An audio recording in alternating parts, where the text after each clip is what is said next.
Eu também tô de olho aqui. Não sei se vai funcionar aqui, né? Tá ligado. Putz, quase que eu derramo chimarrão. Pô, tá tomando um mate Ó, aí, mestre? tô tomando mate aqui. Pô, isso aí você nunca me ensinou. Já eu quero aprender a tomar um mate, que é pra eu ver se eu diminuo a quantidade de café, pô. Tomar o mate é fácil. O difícil é montar essa torre aqui. Exatamente. Já estamos ao vivo, eu acho. Eu Vamos esperar tô nosso. recarregando. Ó, É, aqui tá no ao vivo. YouTube ainda não. Já estamos ao vivo, sim. Pô, tá tomando Tá um ao mate vivo Ó, aí, aqui. mestre? já vi que a gente está ao vivo. Pô, João, Tá? tá sabotando a gente, João? O João tá sabotando a gente aí. Tá ao Eu vivo sim. queria, Você eu, queria que eu Então, falasse o quê? é o delay do João. eu queria já dar aqui boa tarde ao Alex Costa, sempre presente nas nossas lives. Edson Cap, Flávio Juarez Esperoto, Neide Liberato, Camille Faria, boa tarde. Pedro Santos, Pedro falando aí, sim, Doctor, congratulações. Então já temos os nossos amigos aí, fiéis, já estão presentes ali. É isso aí. Tem que Agora botar são. uma estrelinha, Guzmão, no nome deles, pra gente saber que as perguntas deles a gente tem que priorizar, né? Porque eles estão sempre aqui antes do horário Sempre aí. começar e tudo isso. Não, o Alex eu decorei ali. O Alex, eu bato o nome dele no íconezinho, já sei quem é aí, já tá sempre de olho aí. Josi Rocha. Ó, a Josi Rocha já entrou dizendo assim: boa tarde, esse é meu caso. Então, Josi, já vai anotando as dúvidas para a gente poder tirar as dúvidas especificamente sobre a osteonecrose. É claro que a gente vai falar sobre várias coisas. Bom, não, ainda não. A gente, o início O oficial vai oficial ser é às 5-7, né? 17h07. Então, assim, Sim. para quem já está entrando, boa tarde a todos. A gente vai fazer aí aquela introdução, a gente vai falar sobre osteonecrose hoje e no final a gente vai responder as perguntas sobre todos. Assim, vamos selecionar várias perguntas, dando uma certa ênfase na osteonecrose, mas se tiver perguntas sobre outros assuntos, vão ser respondidas também, porque a gente quer tentar ajudar o máximo número de pessoas possível, né, pessoal? Sim. Então, o início oficial aí vai ser às 17h07, falta um Um minuto. minutinho. Boa tarde, Marina. Josiane Arruda, boa tarde, minha fiel escudeira. Completamos essa semana que passou 10 anos trabalhando juntos, hein? Nossa, Olha aí. que Cara, bacana, hein? a Parabéns, Josi, Josi. a Josi sabe mais de quadril do que eu, cara. A Josi tá fera. A E Josi sabia que é. a Josi era técnica de raio-x, hein? Olha, Então, essa eu não sabia. não sabia? Ela Não. bate o olho no raio-x, já tem uma noção do que tá acontecendo aí. 17h07, vou fazer a introdução aqui. Aham. Vou fixar meu vídeo para fazer a introdução, que daí fica mais fácil depois a gente coordenar aqui. Então, pessoal, hoje é uma live sobre a osteonecrose do quadril e mais uma vez eu tenho a honra e o prazer de estar aqui com vocês presentes com meus grandes amigos que formam o grupo O Meu Quadril, compostos por João Lopo, de Minas Gerais, Inácio Ventura, de Brasília, e Bruno Rabelo, do Rio de Janeiro. Deixa eu ver se o vídeo está desafixado aqui, se para todo mundo aparecer. Desafixe o vídeo. Então, todos estão na tela aí, pessoal. Por favor, vou convidar vocês a se apresentarem, darem boa tarde para o pessoal nesse feriado de 21 de abril.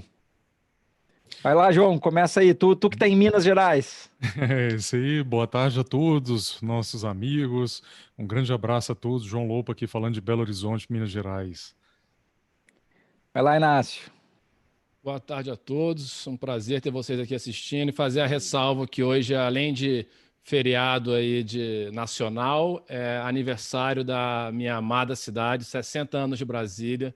Que eu deixo aí o convite para todos Ó, conhecerem aí a Olha, nossa capital. parabéns, vai lá, Inácio. Bruno. Se apresenta aí, depois eu vou comentar sobre isso, comentário do Bruno Inácio. Rabelo, Rio de Janeiro. Boa tarde a todos. E vamos que vamos. É interessante que o aniversário de Brasília dá com Tiradentes, né? Isso aí já fica uma dica. Não sei se vocês captaram aí. Sim. Revolution, baby. Interessante. Então, Sim. assim, eu já vi aqui uma pessoa perguntando, tem novidade Opa, no tratamento da osteonecrose, né? é o que tem, Então, né? é o que tem, é o que tem. Então, pessoal, a gente vai começar aqui um bate-papo sobre a osteonecrose. Não levem a mal, já vou avisar para o pessoal que às vezes minha câmera fecha um pouquinho porque eu tenho que regular alguma coisa, que eu tenho um distúrbio, que eu fico regulando as coisas durante as coisas que estão acontecendo aqui, mas é tudo para a melhor experiência de vocês. É isso que a gente se importa, né? A gente quer que vocês tenham melhor experiência, ouçam um áudio com qualidade.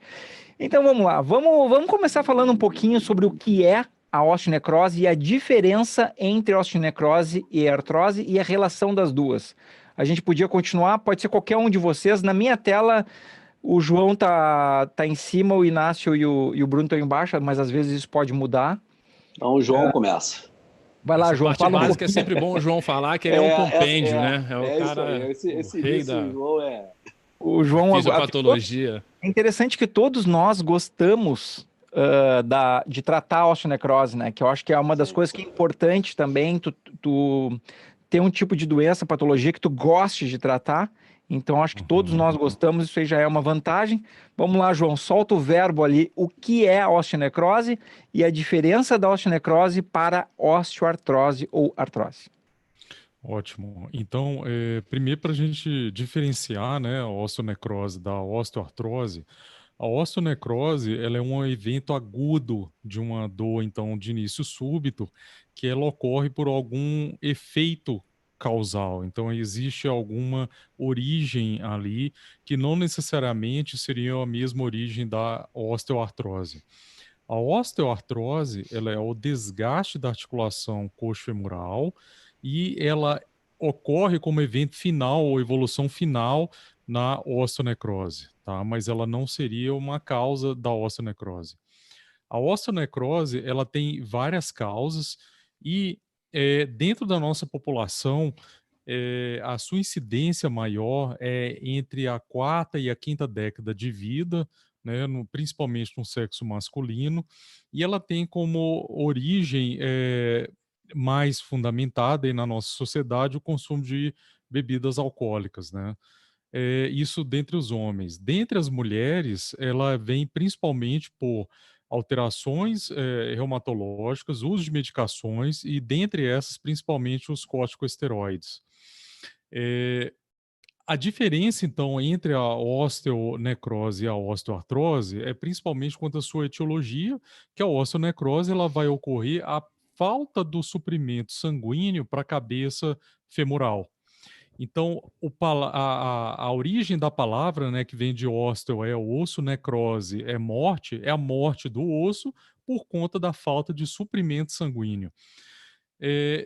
Para facilitar o entendimento, a osteonecrose deveria ser vista como um infarto do miocárdio.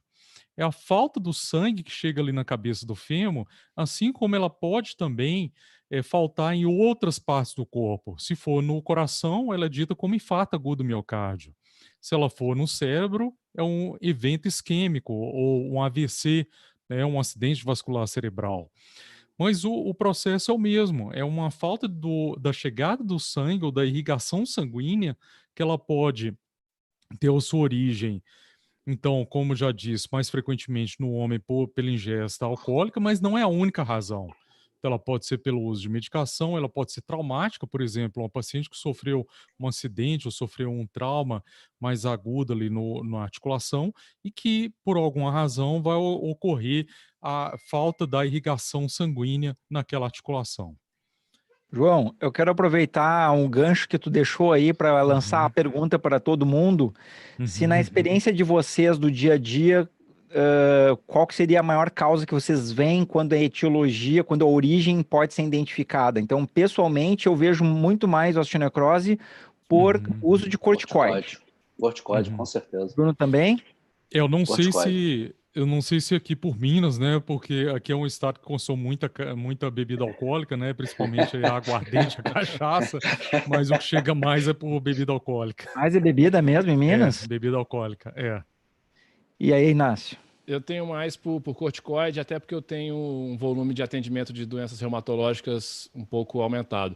Agora, eu acho que um viés aí que confunde um pouco a nossa avaliação é que muitas vezes a etiologia alcoólica é pouco assumida pelo paciente também, né? Com Existe um pouco certeza, de não. preconceito da sociedade, uma série de coisas.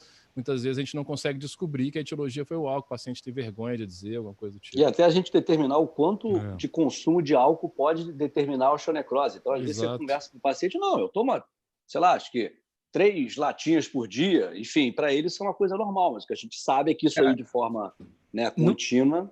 Nos maiores estudos, é claro que cada população vai ter uma sensibilidade ao álcool diferente, né? A gente sabe que, por exemplo, o povos japoneses, eles têm uma sensibilidade maior ao álcool, eles têm mais facilidade de fazer osteonecrose do que o ocidental.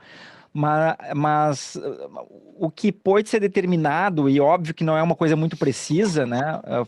Comentando uma coisa que o Bruno falou, é que o consumo para dar osteonecrose tem que ser um consumo crônico de 1 litro de destilado por semana, cronicamente, Isso. tá? É. Que é equivalente a mais ou menos 400, 500 400 ml de álcool miligramas. puro, que Isso. seria por semana, que aumenta muito a chance. É claro que cada pessoa vai ter uma sensibilidade diferente, né?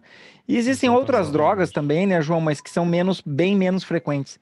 Mas, infelizmente, a maior etiologia, quando um paciente vem no consultório, também quero lançar essa pergunta para vocês, na maior parte das vezes às vezes a gente não encontra causa, né? Também pode acontecer Sim. isso. Isso é bem importante falar, porque em alguns casos ela pode ser o que nós falamos idiopático. Idiopático é que não tem uma causa identificável, tá? Não é que não tem uma causa, mas aquela causa ela não foi identificada ou não está dentro do conhecimento, dentro daquele histórico clínico que o paciente passou, a gente não conseguiu identificar alguma causa. Uma outra causa que também pode ser fonte é a doença falciforme, né? Anemia falciforme. E uma outra causa também, Davi, que eu vejo aqui em Minas com certa frequência, é por medicamento, que aí seria mais no caso de quimioterápicos. Né? E uma certa frequência eu vejo, E né? antirretrovirais também, né? E Paciente com HIV. Antirretrovirais, exatamente. Gerais também. Como a população ela está envelhecendo e aí já foge um pouco daquela faixa etária que nós esperamos entre a 4ª e 5ª década de vida, mas pacientes que passam por tratamentos para o câncer, por exemplo, quimioterápicos ou radioterapia, mais envolvendo a região da pelve e terminam desenvolvendo a osteonecrose, né? Mas aí eu acho que entraria mais na forma química, né? Ou Mas sem medicamentosa. falar também que, junto com a quimioterapia, é muito comum se fazer pulsoterapia com corticoide. Faz o corticoide Corticoterapia, é verdade. E aí, às Sim, vezes, sim. até, digamos, impulsiona mais um efeito isquêmico de uma medicação que não é tanto, mas pelo corticoide. E outra coisa que eu gostaria de fazer uma ressalva é que o corticoide, mesmo pomada, tá, com uso crônico, já tive paciente que usou durante 2 anos pomada e teve osteonecrose, e spray nasal Isso, Spray spray nasal. nasal. para É ótimo rinite falar spray nasal. Sim. também pode causar Também. osteonecrose, né? Sim, o spray Uma- nasal uma- realmente eu acho que foi genial a sua lembrança. Não é infrequente, mas pacientes que têm quadros crônicos, né, de rinite ou de sinusite, que têm o costume de ficar borrifando o spray nasal com corticóide, tá, gente? Não é com solução salina, mas com corticóide desenvolverem a osteonecrose. Muito bem lembrado. Queria Na fazer só verdade, dois pode falar, Bruno. comentários. Aqui no Rio, a gente tem muitos pacientes por causa da bacia de Campos, né? Onde tem a parte da Petrobras ali, né? E nós temos eu tenho atendido cada vez mais mergulhadores com osteonecrose. Isso é uma outra Legal, etiologia. Kyson sim. disease. O Isso, disbarismo. O disbarismo. A gente tem, eu tenho uns casos, o Léo também. Aqui a gente pega mais por causa de Macaé, da região ali, por causa da bacia de Campos, né? Legal. Isso aí eu acho que é uma outra coisa aí para etiologias aí, né, possíveis, né? Em relação Sim. ao corticoide, aí juntando tudo isso aí que o Guzmão falou, e essa ressalva da bombinha nasal, é bom que os pacientes entendam que, de maneira geral, como o Guzmão falou, não tem. A pessoa que tem, ela tem alguma predisposição a ter necrose. Exato. Então, existe gente que usa corticoide ao longo de uma vida inteira e não faz necrose. Outros usam uma dose mínima e que pode ser, inclusive, pontual e fazem osteonecrose. Que as pessoas têm muito essa mania de fazer, às vezes, uma associação com a dose de corticoide. Mas eu nem tomei tanto assim, doutor. E pode acontecer com doses mínimas. Então, é claro que pacientes que tiveram cânceres, tiveram outras coisas, que façam pulsoterapias ou doenças neurológicas autoimunes, vão ter uma chance maior. Mas tem paciente que faz necrose, assim, após lesão ortopédica. Faz uma lesão ortopédica, uma lombalgia, uma coisa, toma 3 infiltrações com intervalo de 1 mês, no ano seguinte está com osteonecrose. Eu tenho alguns casos já tem assim. até trabalhos genéticos estabelecendo fenótipos, né, e genótipos que podem ter relação com predisposição com o uso do corticoide. No livro de farmacologia, no capítulo de corticosteroides, é bem claro, não é dose dependente. Mas é aquele efeito assim, né? A chance de tu ser atropelado atravessando a rua uma vez é uma, mas tu atravessa a rua várias vezes e essa chance vai aumentando. Tá? É a mesma coisa com o corticoide. Essa foi boa.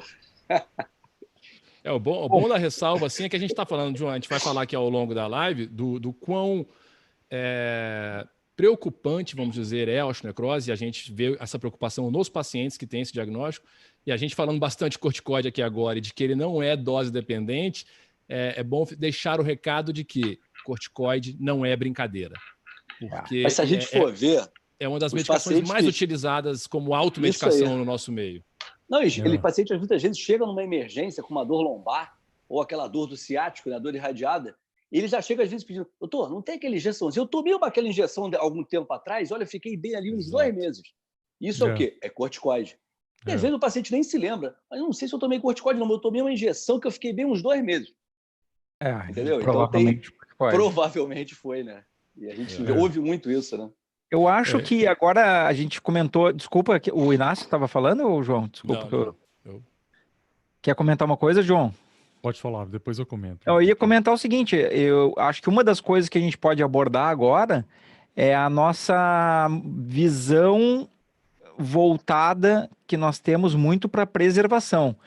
Porque durante muito tempo na especialidade do quadril, se tinha uma ideia sobre a osteonecrose, é o seguinte, que ainda permeia muito essa ideia, que é o seguinte, não, deixa o quadril necrosar, quando ele deixa o quadril ter sua evolução natural, não interfere, caso evolua para necrose, a gente faz uma prótese. Aí eu queria saber aí, de repente, um comentário de cada um de vocês aí sobre isso, e depois eu vou mostrar uma figurinha aí que eu sempre gosto de mostrar. Não, e muitos dizem mais ainda, que qualquer tratamento de preservação, que antigamente só se chamava, que só se conhecia que era descompressão, né? Que foi descrita por Ficar inicialmente, é um tratamento que não serve. Então não adianta fazer, porque você vai evoluir para a prótese, às vezes, num curto período. E aí ficou uma coisa... Todos os pacientes entraram no mesmo bolo. E aí todos os pacientes deveriam esperar a prótese, porque qualquer outro procedimento de preservação não adianta nada. Aqui no Rio tem muito isso. E aí, Inácio? Essa visão, na verdade, dá até a tristeza de falar, né? Me dá tristeza, mas ela é real. Infelizmente, a gente sabe que é real, muitos colegas pensam isso, e o que os colegas pensam é o que transmite para a população. Então, o paciente ele recebe informação que passam para ele não tem culpa. E realmente a gente que gosta muito, como você falou, e vale a pena destacar isso, eu acho que é um forte do nosso grupo é gostar de osteonecrose, porque nós somos um grupo em que os 4 se dedicam muito ao tratamento da necrose, né? E estudam isso e apresentam algo um pouco diferente aí do que está na praça. E muitos pacientes vêm para a gente relatando isso aí. Me disseram...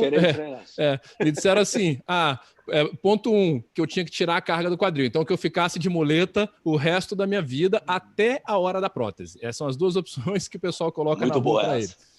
E é triste, né? Porque hoje, realmente, se você apresenta esse tipo de visão, é porque está lendo pouco. Porque não falta literatura para endossar os tratamentos que a gente apresenta e que a gente costuma fazer em casos, especialmente casos iniciais. Acho que é importante só para o paciente entender o que é a descompressão, que o Bruno citou. A descompressão é um tratamento mais antigo e mais clássico da osteonecrose, e não quer dizer que ela não tenha valor, tá? Vocês vão ver a gente aqui ao longo da live falando, inclusive todos nós utilizamos ela ainda, o porém é que nós não usamos somente ela, nós associamos outras técnicas à descompressão. O que é a descompressão? É simplesmente fazer um furo ou vários furos através do osso até a região necrótica, do osso morto.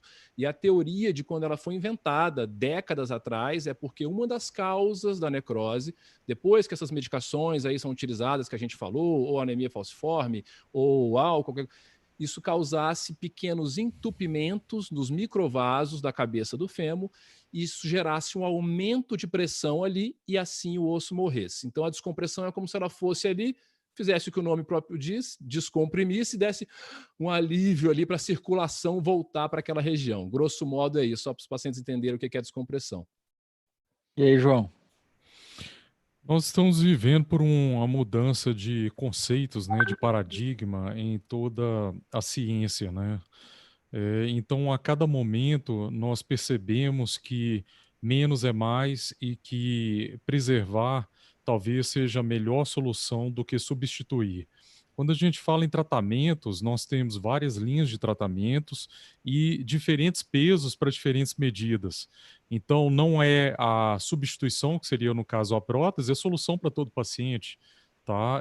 Nem sempre também um tratamento menos invasivo também seria o mais adequado para aquele determinado paciente. Então, ponderar de forma adequada qual que é a situação do paciente, qual que é o caso, o estágio que ele está, qual a necessidade dele naquela situação para definir o tratamento. Mas, de uma forma geral, nós tentamos hoje, isso é uma mudança de conceito da ciência como um todo, sempre preservar do que simplesmente cortar, né? Corta o pescoço e substitui, né? Corta o pescoço, que eu falo no caso, a cirurgia de prótese, né? Onde a gente tem que trocar a articulação para colocar a prótese. Então, eu acho que a tendência seria essa mesmo. Então, já quero pegar o gancho do João para mostrar aquela figurinha que eu adoro mostrar aqui, Vai lá. tá? Que essa aí é uma figura da rainha de copas do País das Maravilhas, Alice no País das Maravilhas, e um trecho do livro diz o seguinte: a rainha tinha apenas uma solução para todos os problemas, grandes ou pequenos. Cortem a cabeça, ela dizia, sem nem sequer olhar para o lado. E eu acho muito emblemático isso, porque durante muitos anos esse foi o comportamento padrão da especialidade do quadril, né? E a gente tem que levar em consideração o seguinte, que, por exemplo, nos Estados Unidos, que a gente tem dados confiáveis, de 15 a 20% de todas as próteses são em osteonecrose. O que significa que de 15 a 20% vão ser uma população jovem, tá? Que estava com seu quadril funcionando perfeitamente bem do ponto de vista da cartilagem e teve um problema ósseo e não um problema da cartilagem. Então, como o João falou, a osteonecrose ela é um infarto do osso, mas que se ela continuar agindo, o osso se deforma e tardiamente ela vai afetar a cartilagem e aí vai causar como evento final a artrose. Mas a osteonecrose é um problema do osso inicialmente. E por isso mesmo, por exemplo, quando talvez vocês já tenham visto isso, um paciente com osteonecrose que foi receitado para ele, por exemplo, um suplemento para cartilagem, e ele não tem nenhum colapso, não tem nada. Então, nesse momento, não faz tanto sentido um suplemento para cartilagem, porque não é ainda um problema condral, né? Não é um problema ainda de cartilagem. Uhum. Sim. Perfeito. Eu acho que a gente podia começar a entrar em relação a dúvidas de pessoas que a gente já sabe, não dos comentários, mas as dúvidas das pessoas que nos perguntam muito no consultório, né? Uhum. Então, uma das coisas que eu já gostaria de levantar para vocês é o seguinte, que pergunta, doutor, quanto tempo demora para ter a reversão da osteonecrose, né? Quem gostaria de começar a falar aí? Como que aborda isso? Clássico. Na verdade, o que acontece como é que... aborda, né? Não precisa ser a resposta específica. Não, é importante dizer para o paciente que a reversão da osteonecrose, né, na verdade, para as pessoas entenderem o que a gente está falando, é quando a gente faz o nosso procedimento de preservação dessa articulação, como bem colocou o Inácio, que é uma descompressão com as associações, que a gente vai conversar depois. E a gente, acompanhando esse paciente do ponto de vista de imagens, a gente procura ver uma melhora do padrão da imagem da ressonância, muitas vezes, tá? O grande ponto é que nem sempre a coisa é tão rápida. Mas só que nós temos que levar em consideração, sempre falo isso para os meus pacientes, alguns eventos. Primeiro, como é que está a parte clínica desse paciente, tá? Muitas vezes o paciente está preocupado com o laudo da ressonância, mas ele não para pensar, poxa, mas eu estou bem, eu tenho esporadicamente um incômodo, enfim, e isso para mim é de grande importância. O outro ponto é o seguinte, muitas vezes também não tem nada no laudo, ou muito pouco no laudo, mas o paciente ele não evolui para uma coisa que para a gente, na especialidade, é super importante, que, vamos dizer assim, acaba sendo nosso divisor de águas, que é o colapso dessa cartilagem. Então, se a gente faz o tratamento que nós realizamos, e o paciente vai fazendo ressonância, 6 meses, 1 ano, 1 ano e meio, 2 anos, não mostra nenhuma alteração, mas não há uma evolução daquela doença para um colapso, para uma evolução, para um aumento da área de necrose, isso, na minha opinião, eu acredito que é de vocês, é um fator positivo. E é isso que eu tento colocar isso para o paciente. Se ele clinicamente ainda mantém um padrão bom, então, poxa, isso na minha opinião, é o grande, vamos dizer assim, a grande resposta que eu tenho que dar para os pacientes. É o que eu falo para os pacientes, entendeu? Normalmente. Já pegando o gancho que o Bruno falou sobre colapso, talvez eu tenha me pulado um pouco na frente, né? Tendo focado assim. Mas eu acho que eu fui fazer aqui mostrar a tela aqui e acabou que mostrou outra coisa. Tá mostrando a nós mesmos aqui, por alguma razão. Mas chegou a aparecer a classificação aí, Guzmão. Mas chegou a aparecer, apareceu e saiu. Botão errado, vamos ver agora se mostra a classificação aqui. Entrou? Aí. Entrou. Tá. Entrou. Então ali como o Bruno falou, o divisor de águas, né? É bem ali no meio, essa aqui é uma classificação simples, que classifica de 1 a 4, e a grande mudança em geral é quando ocorre o colapso, que significa aquele afundamento que vocês estão vendo ali, ó, a cabecinha do fêmur já não fica mais redonda, né? Então, o problema é que quando ocorre esse colapso, já invariavelmente a articulação vai ir para o grau 4 e vai desenvolver a artrose. É uma questão de tempo e da velocidade com que o colapso vai acontecer. Eu costumo dizer para o paciente o seguinte, ó, que a gente vai fazer uma ressonância com 6 meses, onde a gente não espera ver grandes alterações, e depois vamos fazer a ressonância de 1 ano, e que a reversão do colapso, a reversão da osteonecrose pode demorar de 1 a 2 anos. Sendo que eu faço uma ressalva, que aquele osso que apareceu alterado na ressonância, ele vai ter cicatrizes internas dentro da cabeça do fêmur por muito tempo, provavelmente para sempre até, e que ele continua com uma sensibilidade maior a desenvolver necrose caso não cuide de não usar corticoide, cuidado com bebidas destiladas, coisas desse tipo, pode voltar a desenvolver. Eu não sei se o João e o Inácio falam coisas semelhantes. Mesma coisa, exatamente. A questão da imagem, ela serve para a gente principalmente para ver e acompanhar se está ocorrendo ou não o colapso da cabeça do fêmur, que seria o evento aí, como o Davi mostrou, o evento divisor de águas. Caso contrário, sempre que se repetir a imagem, ela vai deixar ali uma área de cicatriz.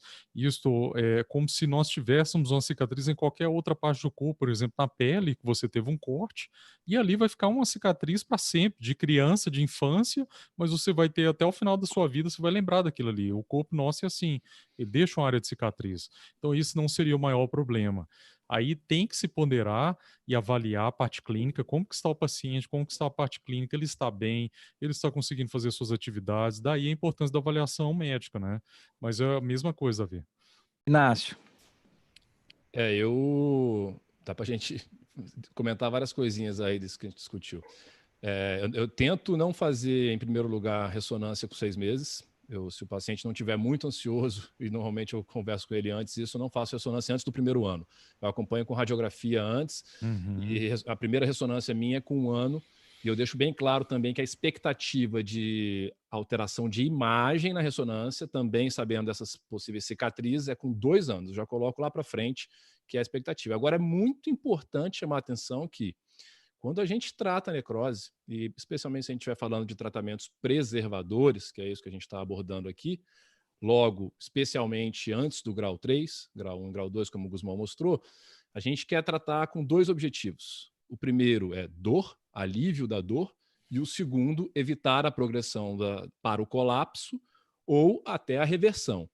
E na maioria dos trabalhos, mas no maior trabalho clínico que nos guia nesse tipo de terapêutica que nós temos, ele avalia desfechos a longo prazo de dor e de não evolução para a prótese, independente da imagem radiográfica ou radiológica. Tá? Então, não necessariamente, o que eu quero dizer não precisa ter uma reversão completa da sua área de necrose para que você viva 20, 30 anos sem precisar de uma prótese.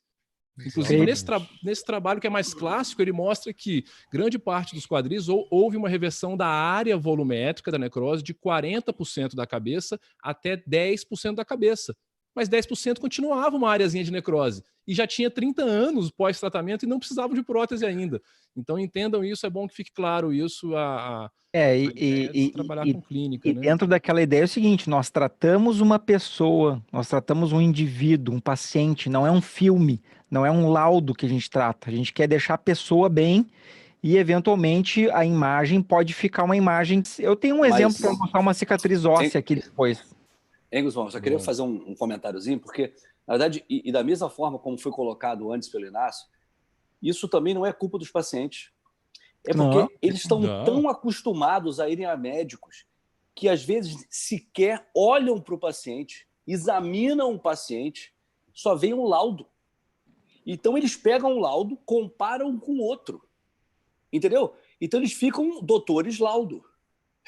Esse é que é o grande ponto. Então, eles acham que tudo tem que estar escrito no laudo, tem que ter uma diferença. E é importante essa conversa que a gente está tendo para mostrar que parâmetros clínicos, tratar o paciente, não o exame, é muito mais importante. Uma outra questão também é que muitas vezes não há a reversão, mas falando de imagem, quando a gente pega uma osteonecrose numa fase aguda, você vê muita área branca ao redor da osteonecrose, que a gente chama de edema. Às vezes a gente pega com 1 ano e meio, 2 anos pós o tratamento que nós realizamos, muitas vezes a gente vê uma diminuição, mas um dado importante que eu sempre tento mostrar para o meu paciente, nós não visualizamos mais essa área de edema. Então não existe um processo em curso ali. Isso para mim é um outro ponto que muitas vezes é perdido no laudo, que aí não se dá valor a isso, mas que é super importante. Não existe nada agudo ali. E o paciente, o edema é bem dolorido, né, Bruno? O edema é dolorido. Então, são detalhes que a gente tem que pensar muito, muito mais além do que a osteonecrose, o tamanho, enfim. Tem coisas ali que a gente tem que avaliar, né? Beleza. É uma coisa também que eu sempre falo com o paciente, eu acho que ele tem que ter uma confiança, né, uma segurança ali no médico com quem ele está tratando, porque nós não estamos aqui para enganar ninguém, né? Assim, o que a gente quer? A gente quer que o paciente ele melhore. Né? Então, confie no médico, se ele está falando que naquele momento não é o ideal para se fazer determinado exame, que como o Inácio falou, né? Eu acompanho nos primeiros 6 meses com a radiografia, raramente eu peço a ressonância, porque não faz sentido realmente pedir aquele exame.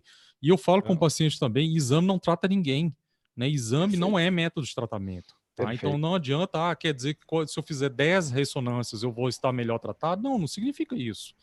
Né? Então, essa relação médico-paciente ela tem que ser bem forte, né? Bem estabelecida. Se fosse assim, aqueles pacientes que chegam para a gente com 2 sacos de exame estariam curados já. Né? Exatamente. Isso aí, Bruno. O exame ele é solicitado, como a gente sempre fala em todos os lives, conversa aqui, não é à toa que chama exame complementar. Quando ele precisa dele para complementar alguma informação. E intrinsecamente, a razão tem que haver uma razão para pedir o exame. Então, se o exame não mudará a sua avaliação ou a sua conduta, em princípio não há para se fazer. Toda vez que o médico te falar assim, eu vou te pedir tal exame, você pode perguntar para ele assim, doutor, o que isso vai mudar na nossa conversa aqui daqui para frente? Se ele souber te explicar por que ele está pedindo tudo isso, é porque está provavelmente no caminho certo e esse exame tem que ser pedido. Muitas vezes você vai ver que não tem uma explicação plausível. É apenas por pedir. Esse fator que o Bruno comentou, por que tudo isso aqui, a gente está falando isso aqui, o paciente da necrose, por que ele tem essa ansiedade, por que ele quer que você peça o exame? Ele é um paciente intrinsecamente assustado e ansioso. E isso às custas de informações erradas, muitas vezes da população, tudo isso, mas muitas vezes de colegas médicos, como o Bruno falou, que demonizam a necrose, colocam um medo absurdo em cima do paciente, sem, no entanto, explicar para ele o que precisa explicar para ele ficar mais calmo, e às vezes até utilizando isso. Então, a necrose é muito grave. E aí o paciente fica assustado. Primeiro com um diagnóstico que tem um nome feio desse, então a gente fala que o paciente tem um infarto dentro do osso, é claro que ele vai assustar. E depois com a ideia que os pacientes têm, que os nossos, a gente comentou aqui, muitas vezes nossos colegas colocaram, que se está morto, eu vou para a prótese. E os pacientes são muito assustados com a ideia de prótese. Então, por mais que a gente esteja comentando agora nesse momento da live, e talvez nessa live a gente vai falar mais sobre esse aspecto mesmo, do tratamento preservador, muitas vezes eu uso esse fator de deixar claro para o paciente o que é uma prótese de quadril para que ele fique mais calmo. Então, eu mostro para ele que o que está te deixando assustado assim é porque você está pisando com o pior cenário da sua vida, ter que colocar uma prótese. Então, vamos começar daqui. Que se algum dia todos os nossos tratamentos falharem e você tiver que colocar uma prótese, você vai estar sendo submetido à melhor cirurgia, de melhor risco-benefício de toda a medicina. Então, a luz no fim do túnel, que para você hoje você enxerga como a luz no fim do túnel, é simplesmente uma cirurgia fantástica, tá bom? Dá para você ficar tranquilo agora? Agora vamos falar de preservar o seu quadril. Agora vamos falar de preservar, né?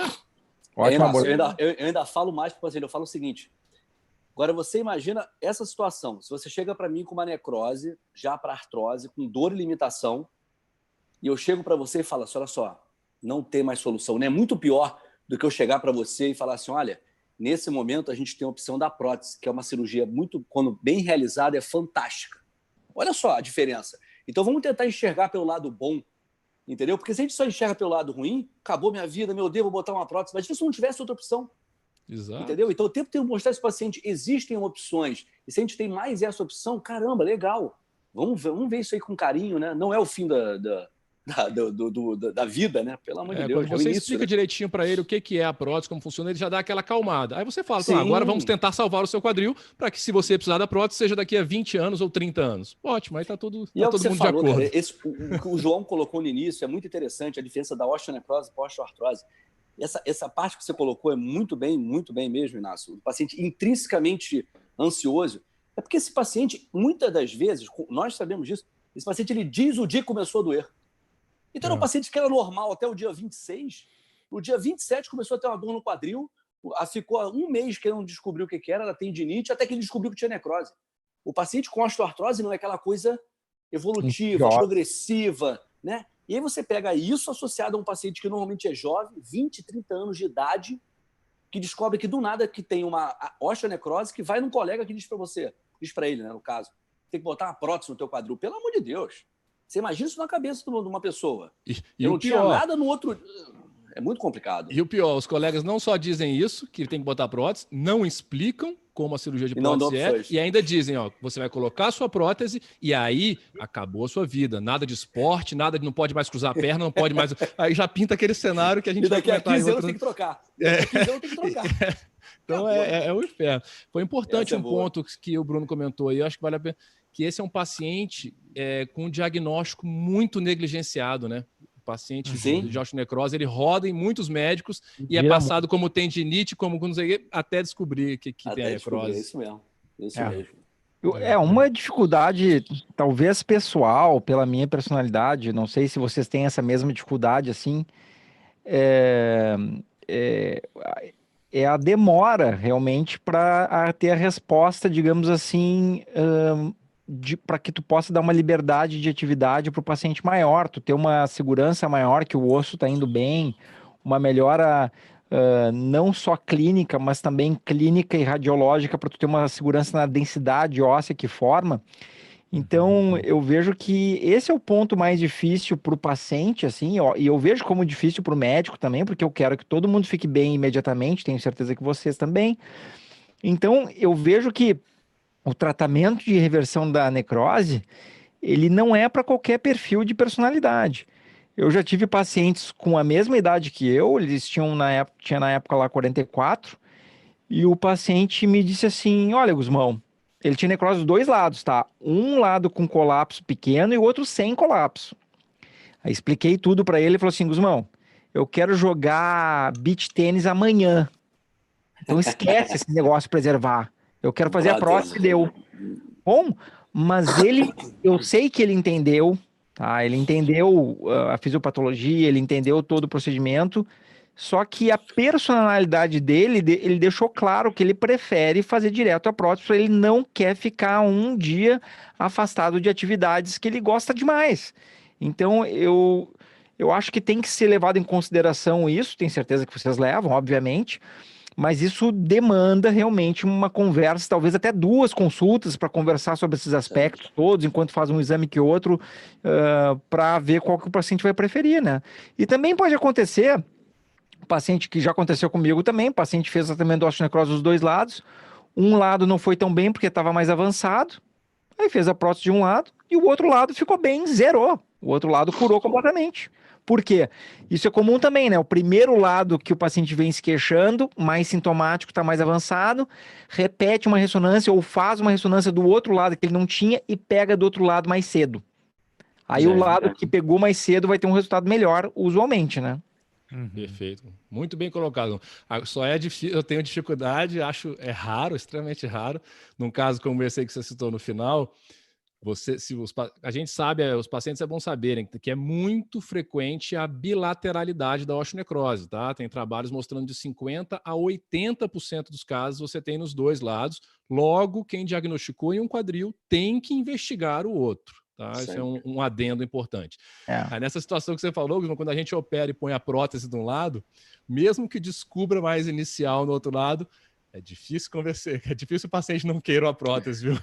É uma competição complicada, né? É uma competição complicada, porque a gente vai ter um quadril sem dor nenhuma. E outra coisa que é importante explicar também, ainda bem que tu lembrou esse ponto, o processo reparativo da osteonecrose ocorre através de processos inflamatórios, o que faz com que pode algum grau de dor, sensibilidade, mudança de movimento durante o processo de cicatrização.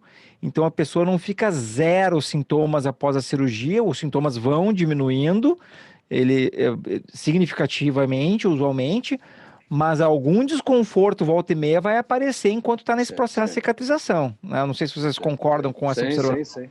Perfeito. Sim, Diferentemente da prótese, né? Que acaba a dor de vez. E aí entra um aspecto importante nessa decisão também, que eu concordo com você plenamente. Essa decisão é muito mais do paciente do que nossa. É o perfil dele. Tem pacientes que têm perfil resolutivo. Eu digo meu paciente, deixa eu conhecer você melhor. Vamos botar uns problemas. Eu coloco problemas da vida, do dia a dia, para ver qual seria a conduta dele.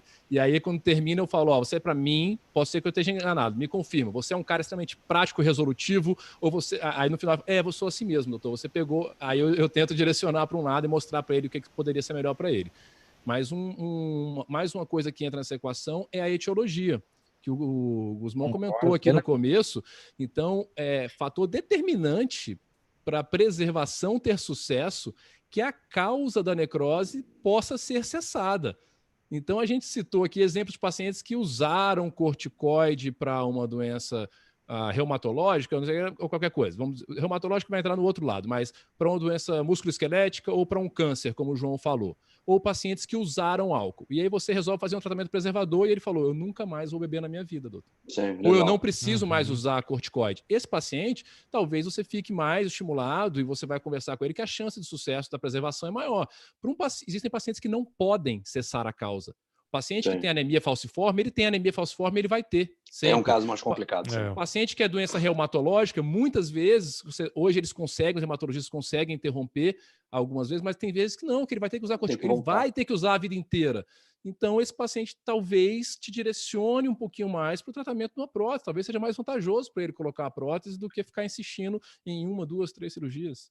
Inácio, nesse caso do perfil que você colocou aí, muitas vezes eu pergunto ao meu paciente o seguinte: vamos dizer que a gente faz tratamento preservador, tá? E por algum motivo, 1 ano depois, apesar do tratamento, que isso pode acontecer, esse quadril evoluiu para colapso. Você tem dor e tem que botar uma prótese. Você aceitaria bem isso? Você ia falar assim, olha, doutor, vamos fazer o seguinte, isso pode acontecer? Pode. Então vamos botar a prótese. Não quero fazer 2 cirurgias rápidas, não. Entender o que o paciente almeja e entender o paciente, o perfil do paciente que você colocou é super importante. Isso pode tirar um pouquinho das dores de cabeça que muitos colegas têm. Sim. Porque às vezes a gente quer preservar tanto, só que aquele paciente não tem um perfil de entender a evolução, como o Guzmão bem disse, que pode ser uma coisa lenta, para um processo de cicatrização. E aí esse negócio de falar assim, doutor, eu devia ter colocado na prótese, sabia? Não aguento mais esse negócio de ficar esperando, não posso fazer aquilo. Mas aí vamos pensar assim, foi algum erro que a gente possa ter cometido? Lá no início. Entender o perfil do paciente. Esse comentário que você fez foi super interessante. Boa, quero lançar uma coisa aqui para vocês que eu gosto sempre desse exercício aqui, tá? Eu tenho 44. A gente tem idades parecidas, né? Eventualmente vocês não querem dizer a idade. Mas eu quero saber o seguinte: no quadril de vocês, estágio grau 2, sem colapso, preserva ou prótese? Eu preservaria os dois. Preserva. Sem dúvida. Preserva. Sem dúvida, preserva. Tentativa de preservação. E se tiver aqui para prótese também, eu vou tranquilo daqui a um ano. Sim. Também. Eu vou dizer mais ainda. Eu vou dizer mais. Se eu tivesse no grau 3 com colapso pequeno, eu preferia preservar ainda, tentar segurar a velocidade. E se clinicamente eu desenvolvesse dor, aí eu faria cirurgia de prótese e não ia ficar me arrastando, obviamente. Ainda mais paciente jovem, João. Esse é um tipo de exemplo de pacientes jovens, que a gente pega paciente, às vezes, de 20 e poucos anos. Eu estava até conversando isso numa live recentemente. Paciente de 26 anos, um pequeno colapso, dor esporádica no quadril, tá? Tinha um outro colega indicou prótese. Minha opinião, essa daí. Tentar levar. E aí vale a pena puxar um gancho dessa discussão, essa pergunta do Gusmão, que foi excelente, de novo, para aquele trabalho clássico do Hernigau, que é o trabalho que guia a nossa prática clínica hoje na osteonecrose, que ele encontrou um resultado surpreendente, que nem a gente nunca esperou isso, nem ele esperava isso, que em todos os pacientes que foi tentada a preservação, dos poucos que evoluíram para a prótese, o resultado da prótese nesses pacientes foi superior ao dos que não tentaram antes. Ou seja, as próteses duraram mais tempo antes de ter que ser trocadas. Então isso aí, para mim, já é determinante. Vale a pena você tentar a preservação. Esse trabalho foi publicado em alguma revista de importância? Coisa pouca, né? Revista simples, né? Que tem um, né, aquele percentual foi importante? Não, e é um trabalho também de pouco tempo, de poucos pacientes, né? Eu também achei, acho que é um tempo pequeno, né? De evolução, eu também achei. Vale a pena, você tem ele aí, Guzmão, pra gente mostrar depois? Tenho, 30 anos, posso mostrar agora. Só para os pacientes verem o título do trabalho, por mais que a gente não vá discutir ele tópico a tópico, mas me avisem como é que fica na tela, que eu não estou sabendo como é que fica na tela isso. Tá ótimo. Tá lindo. Esse trabalho aí é o que guia. Então, o trabalho do Felipe Hernigau, né? Então, ali lendo para vocês, é um trabalho de acompanhamento de 30 anos, prospectivo, randomizado, com 125 pacientes adultos que foram acompanhados por 30 anos. E no caso aqui, todos tiveram osteonecrose por culpa do corticoide. E todas elas eram sintomáticas, né? E outra coisa que foi interessante também é que no mesmo paciente, um lado foi tratado com a terapia do Hernigau e o outro lado foi tratado apenas com a descompressão, e no mesmo paciente. E outro dado importante é que ele escolheu para tratar com a técnica dele o lado pior sempre. Exatamente. Então, assim, o cara não brincou em serviço, né? O cara que confia no taco. Exatamente. Confia no taco. Então, assim, para o pessoal entender, 125 pacientes, tinha necrose dos dois lados. E nunca é exatamente igual, né? Um lado é um pouquinho pior. Então, o lado que estava melhor, ele fez só a descompressão, e o lado que estava pior, ele fez a descompressão e aí a técnica dele que a gente segue aí. Então, esse trabalho foi sensacional, cara. Impressionante. E acompanhou esses pacientes durante 30 anos. 30 anos. Idade, cara, 30 anos. É um absurdo. Eu tenho uma tabela aqui que eu não sei se eu mostro essa tabela aqui para a gente comentar alguma coisa. Vê se vocês acham que fica claro o comentário do trabalho. Isso aqui é uma tabela do trabalho do Hernigau, tá? Vê se tu acha que fica claro, se vocês acharem aí. Então, basicamente é o seguinte, ó. 30 anos, aqui foi feito só a descompressão, e aqui a descompressão e a técnica do Hernigau.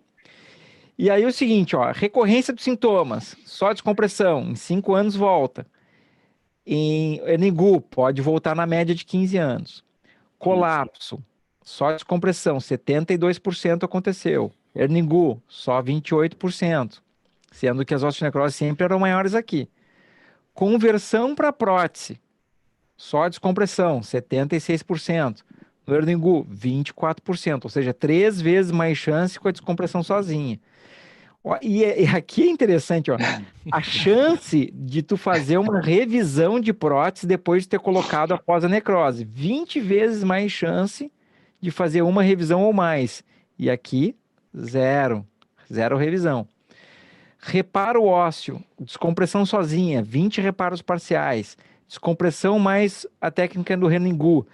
30 reparos completos, 50 reparos parciais e 45 sem mudança. Sempre melhor. Só um comentáriozinho, Gusmão, olha só que Eu vou interessante voltar o que a gente acabou de falar aqui, ó. Esses 45. Vamos voltar tudo que a gente estava discutindo sobre acompanhamento dos pacientes com ressonância. Em 45, sem melhora. Sem mudança. Né? Sem mudança na ressonância. Sem mudança e na mesmo ressonância. assim, nós estamos falando de 30 anos. Será Depois que a ressonância é tão importante assim? Olha só, é um trabalho magnífico, né, cara?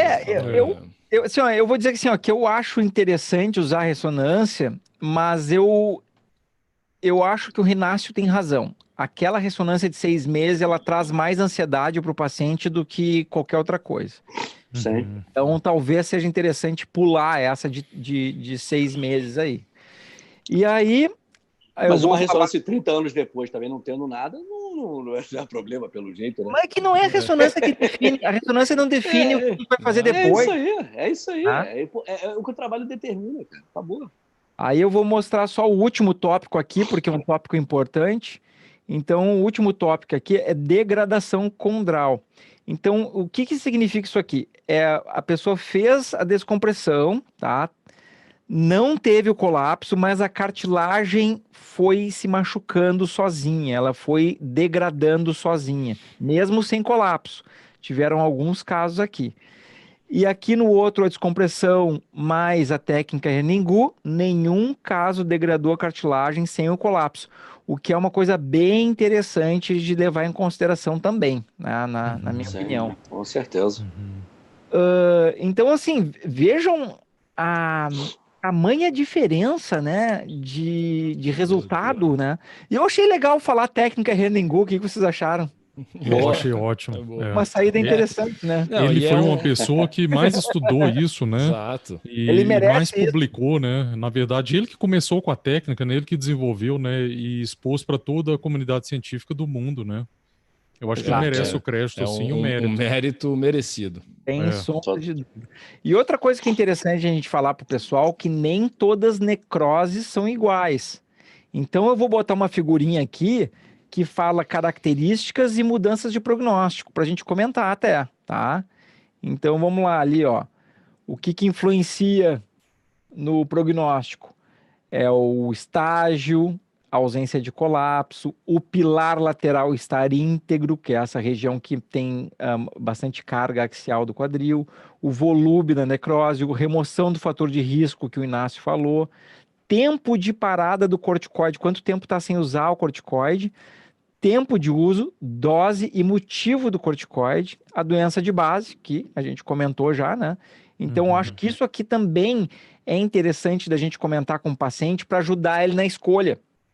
Então, poxa, se o paciente tem 90% de necrose, não pode parar o corticoide, poxa, aí talvez não vale a pena. Né? Então, assim, a medicina está indo para o lado da individualização cada vez, e a gente trabalha muito assim, né? Sim. Não é coronavírus, viu? Acho que é chimarrão. Tá? Aí, eu acho que essa individualização é uma coisa muito importante. Né? Mas, Gusmão, mesmo nesses casos, se o paciente tem uma necrose grande e clinicamente pode ser que não tenha uma evolução, clinicamente não tenha aspectos tão deletérios assim para a qualidade de vida, o que a gente tem de opções hoje, que nós 4 realizamos, de terapias viscobiológicas para articulação somente, sem uma técnica cirúrgica, podem muito dar uma sobrevida, uma qualidade de vida para esse paciente e jogar para frente. É uma outra... com certeza. Eu tenho até um exemplo para mostrar aqui. Então, assim, ó, o paciente com colapso pequeno, tá? Mas já tinha um colapso, ele tinha muita dor, mas a gente começou aí uma técnica viscobiológica, sem cirurgia, com aplicações, Sem cirurgia. onde ele está levando bem. Ele, É inclusive, isso aí. quebrou o pé. Eu não sei nem o que está fazendo, que ele quebrou o pé. Fez cirurgia no pé, e eu perguntei, olha, e aí, agora o quadril deve ter incomodado mais, tal, né? E ele, não, o quadril tá bem, agora é o pé que tá me incomodando, teve que fazer uma cirurgia no pé, teve uma fratura lá, então, assim, é bem o que a gente tem que tratar a parte clínica, e a gente conseguindo postergar, mantendo a qualidade de Qualidade vida, de é isso que a vida. gente quer tentar fazer, né? Você vê que os pacientes estão percebendo como a gente tem opções, né? Eu acho muito que além bom, de porque, assim, prótese, né? teve uma paciente que perguntou ali nos comentários se tem novidade. Uhum. Então aí, ó, a novidade é descompressão com técnica Eningu. E técnicas físico-biológicas quando já há um Físico-biológico. colapso sem alterações clínicas significativas. Aí, ó. A união da Exatamente. técnica Eningu, Tem descompressão. muita coisa aí. Agora, E uma observação que, na verdade, a gente faz a técnica do Enigo, mas eu diria otimizada, porque a gente usa a técnica do Enigo associada à videoartroscopia do quadril, o que nos dá informações bem importantes mais também. informações importantes, exatamente. Inclusive, Ou a existem técnica do Enigo e mais a terapia intraarticular para tratar também a cartilagem. Pós-operatório. Né, Que não? também não, Ainda tem isso? ele não faz coisas que agregam aí, né? Podem Coisas que agregar agregam. esse resultado aí, né? Uhum. Ótimo. Uma pergunta para vocês. Oi, Fala. Inácio, o Gusmão está só perguntando para a gente, mas você colocou. Eu aprendi isso com o Gusmão, entendeu? Então eu acho legal a gente botar isso aqui. Você fez um comentário muito interessante da osteonecrose com a artroscopia. E eu vou perguntar para o Gusmão: Gusmão, qual a tua visão e quando você vê uma indicação formal de se associar à artroscopia no seu tratamento de preservação da articulação? Já que você orientou, ensinou isso para a gente, né? Eu vejo o seguinte, ó, algumas coisas que a artroscopia pode ajudar junto, e ela tem que ser feita de uma maneira diferente da artroscopia comum, para que a gente interfira o mínimo possível com a articulação. Uma das coisas que eu acho importante é a gente confirmar o estagiamento, tá? Porque às vezes, por exemplo, tu olha na ressonância, parece grau 2, e aí tu vê na artroscopia, aconteceu comigo várias vezes, era grau 3, tá? Perfeito. Houston, temos vídeos, sim. Temos imagens para mostrar depois. Então esse é um ponto, reestadiamento da lesão para que tu possa informar o paciente um prognóstico, para o paciente saber o que ele pode esperar. Olha, porque se eu disser já imediatamente para ele, olha, tem um colapso já, eu já preparo ele que pode começar a doer mais rápido. Eu acho isso importante e eu gostaria de ter essa informação no meu quadril também. Outro ponto é que se o paciente tem associado algum corpo livre, tem associado uma lesão condral, tem associado uma lesão de labrum, ela pode já ser tratada naquele momento, tá? Terceiro ponto, se nós formos utilizar a técnica da subcondroplastia, que pode ser utilizada junto na osteonecrose, se torna quase que obrigatório a videoartroscopia junto para que tu remova a pasta de cálcio, que a gente pode comentar para o pessoal o que é, que porventura ela entre na articulação, que é recomendável porque ela provoca um efeito inflamatório. Não que ela não vá sair de qualquer maneira, mas é recomendado na técnica, tem que fazer uma artroscopia junto para remover o excesso dessa pasta que visa dar um suporte mecânico para a articulação no momento que ela está cicatrizando. Só que a gente tem que fazer a artroscopia de uma maneira menos agressiva, ou seja, a gente tem que fazer ela poupando muito qualquer vaso, ela tem que ser uma artroscopia mais delicada, porque ela tem o objetivo de fazer menos coisas na articulação, né? Então eu acho ela muito valiosa nisso. Não que eu acho obrigatória que tenha que se fazer, digamos, se um colega não sabe fazer muito bem a artroscopia, não acho que é obrigatório fazer.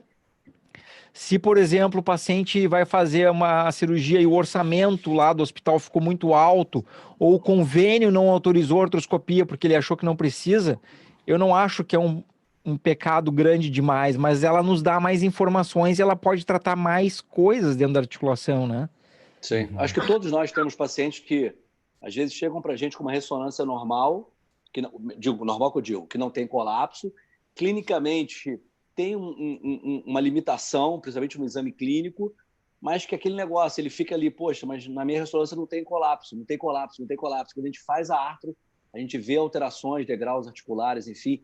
E isso é o que você falou, eu acho que é super importante, gera prognóstico para o paciente, né? Eu vou botar um paciente entende videozinho melhor. aqui, e esse caso foi o caso que mais me ensinou, tá? Porque essa imagem que eu vou mostrar para vocês, antes de fazer esse caso, eu nunca tinha visto, tá?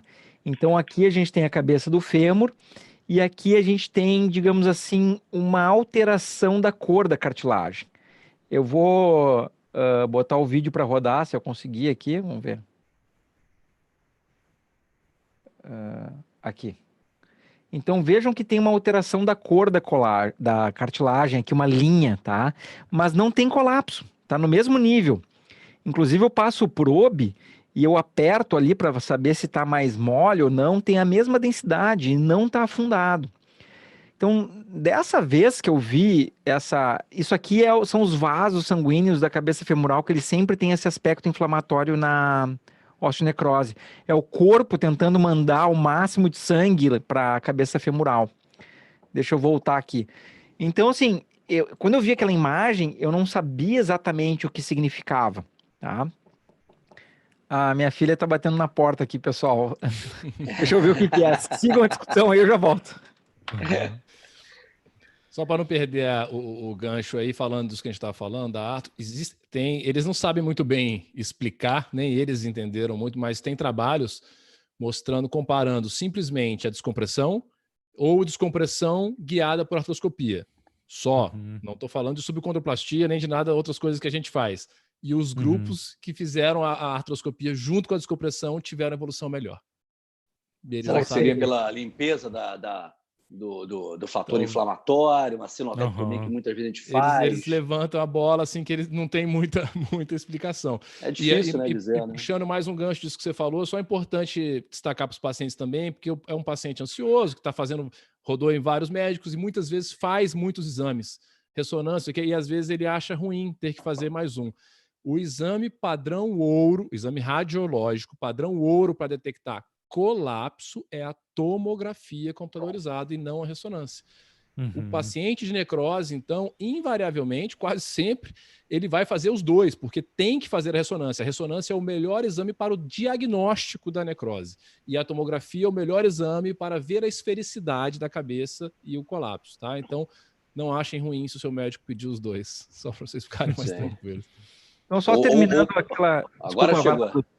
Não, estava esperando você chegar, pô. Não, então só comentando o que é aquilo ali. Todos os pacientes que eu fiz a videoartroscopia e tinham aquela linha na cartilagem, colapsaram. Então aquele é o sinal mais precoce que tem do que o colapso vai acontecer. Então aquela linha indica que vai ter colapso. É como se fosse uma rachadura ali, né? A gente olhando aqui, né? Exato, parece uma rachadura. Parece uma rachadura. Parece, mas é engraçado que ele não está afundado, mas parece uma rachadura. Sim. E assim, ó, infelizmente, 100% de colapso se a gente vê aquela imagem ali. Então já é um dado que a gente pode...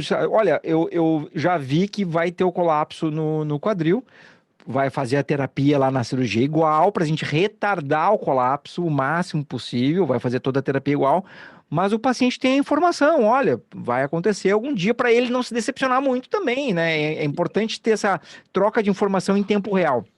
Eu vejo que assim, ó, a principal problema assim, é o paciente se sentir sem informação. Então ele tem que confiar e saber que a gente vai dar informação transparente para ele, né? Não, Guzmão, e nesse exemplo teu aí, isso pode mudar, sim, o segmento. Primeiro, para os pacientes entenderem que o Guzmão, vocês viram ele passando um ferrinho, a gente chama de probe, e não estava afundada a cabeça. Ou seja, esse paciente era o paciente que tinha ressonância e tomografia sem colapso. E que com essa visão intraoperatória do Guzmão, foi um preditor em 100% dos casos dele de que vai haver colapso. Vocês estão sempre querendo fazer um trabalho, tá aí, ó. Preditor.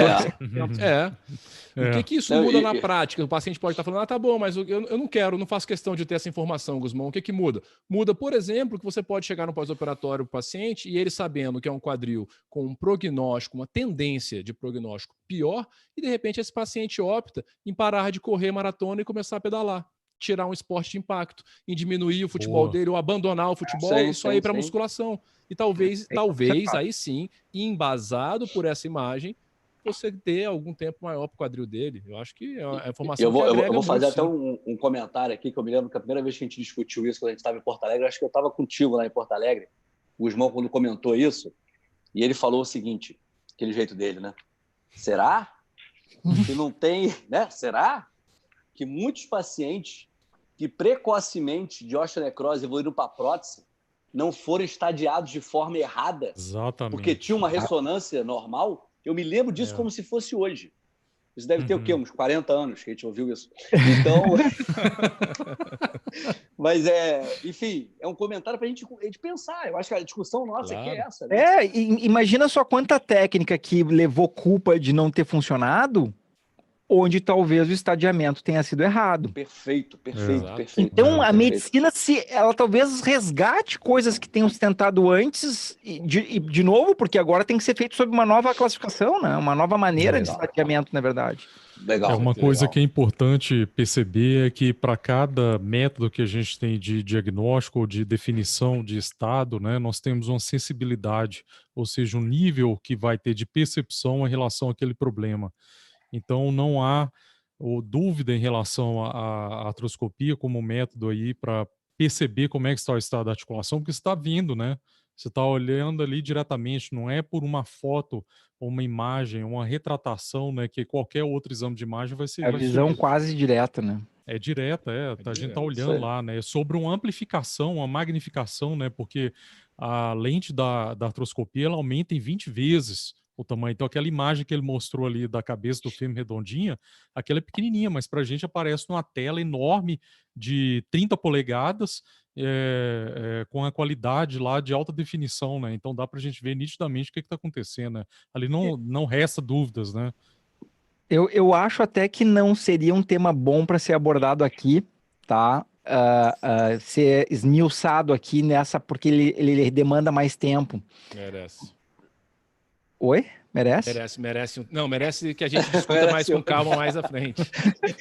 Porque eu ia levantar a questão sobre suplementos para osteonecrose. Porque Caramba, eu ia perguntar isso agora. Pois mas deixa porque nós estamos fazendo um protocolo, hein? Calma aí, calma lá. Não, então a pergunta que eu vou lançar para vocês é o seguinte, tá? E aí eu já respondo antes para não botar sempre vocês na frente. Então, assim, se vocês passam algum suplemento para o paciente da osteonecrose, independente do que ele vai fazer, eu passo. Sim. Vários. Eu passo. Sim. Vários. Também. Então, assim, me disseram que eu tenho que esperar e fazer a prótese quando eu quiser. Calma aí. Por que a gente não dá um suporte, então, digamos assim, no caso de um paciente, né? um suporte nutricional para o osso embaixo da cartilagem, para a cartilagem, se ele já teve colapso, e várias outras alterações para a gente tentar melhorar aquele metabolismo o máximo possível, desacelerar o trabalho das células osteoclásticas. Esse pensamento é super importante, João. Isso aí é muito importante. Isso daí é importante também, porque assim, o ser humano ele acredita muito no que ele vê, né? E eu falo com os pacientes, eu falo, olha, não é porque você não está vendo lá dentro da sua articulação que isso não está ocorrendo. Por exemplo, uma mulher que está tendo uma ruga, ela vai usar um suplemento que seja, ou aquele determinado produto na pele, ela vê que a pele fica diferente, né? Então, por que não fazer ou tratar de forma melhor a sua articulação, né? O suplemento, eu acho ele essencial. Mas eu acho que o grande diferencial de como a gente passa o suplemento, a gente já conversou isso na outra live, é que a gente tende a explicar o porquê nós estamos passando aquele suplemento e aonde aquilo ali vai agir. Aí tem uma diferença gritante entre você chegar e falar assim, olha, eu tenho muitos pacientes que têm osteonecrose, que é orientado o paciente a guardar a prótese, e o que o senhor está tomando? Você está tomando alguma coisa? Estou tomando anti-inflamatório, quando eu tenho muita dor, eu tomo cálcio. Ponto. Acabou, né? Então você toma cálcio. Mas por que você toma cálcio? Porque é bom pro osso, o médico falou que é bom pro osso. Pelo amor de Deus, acabou. Acabou, isso aí. Eu acho que a gente tem uma ciência, a gente conversou isso muito na última live, tem uma ciência nessa prescrição. Né? Eu acho que, e se a gente for fazer, então, uma técnica de preservação, seja com a técnica do Bernivô, seja com a técnica intraarticular, viscobiológica, enfim, o que seja, isso vai ajudar o resultado, pode ter certeza disso. E outra coisa, né? O risco é baixíssimo de tu usar um suplemento adjuvante, né? Ele é praticamente nada é zero, mas ele é muito baixo. São suplementos que se utilizam aí para a gente ajudar, dar substrato para o osso trabalhar a favor de vocês, né? Sei. Eu A acho que gente o tá tema com do uma hora. suplemento aí, a gente. Porque assim, igual nós falamos na última live, né, que foi exatamente sobre suplemento, nós vamos fazendo um protocolo. A gente Então, vai, A gente pode fazer vai eu acho sair que daí. depois que a gente tiver o protocolo pronto de cartilagem e depois a gente faz o protocolo de necrose, a gente podia discutir ao vivo Numa o live. protocolo, a Perfeito. explicação por que a gente fez aquelas escolhas ali.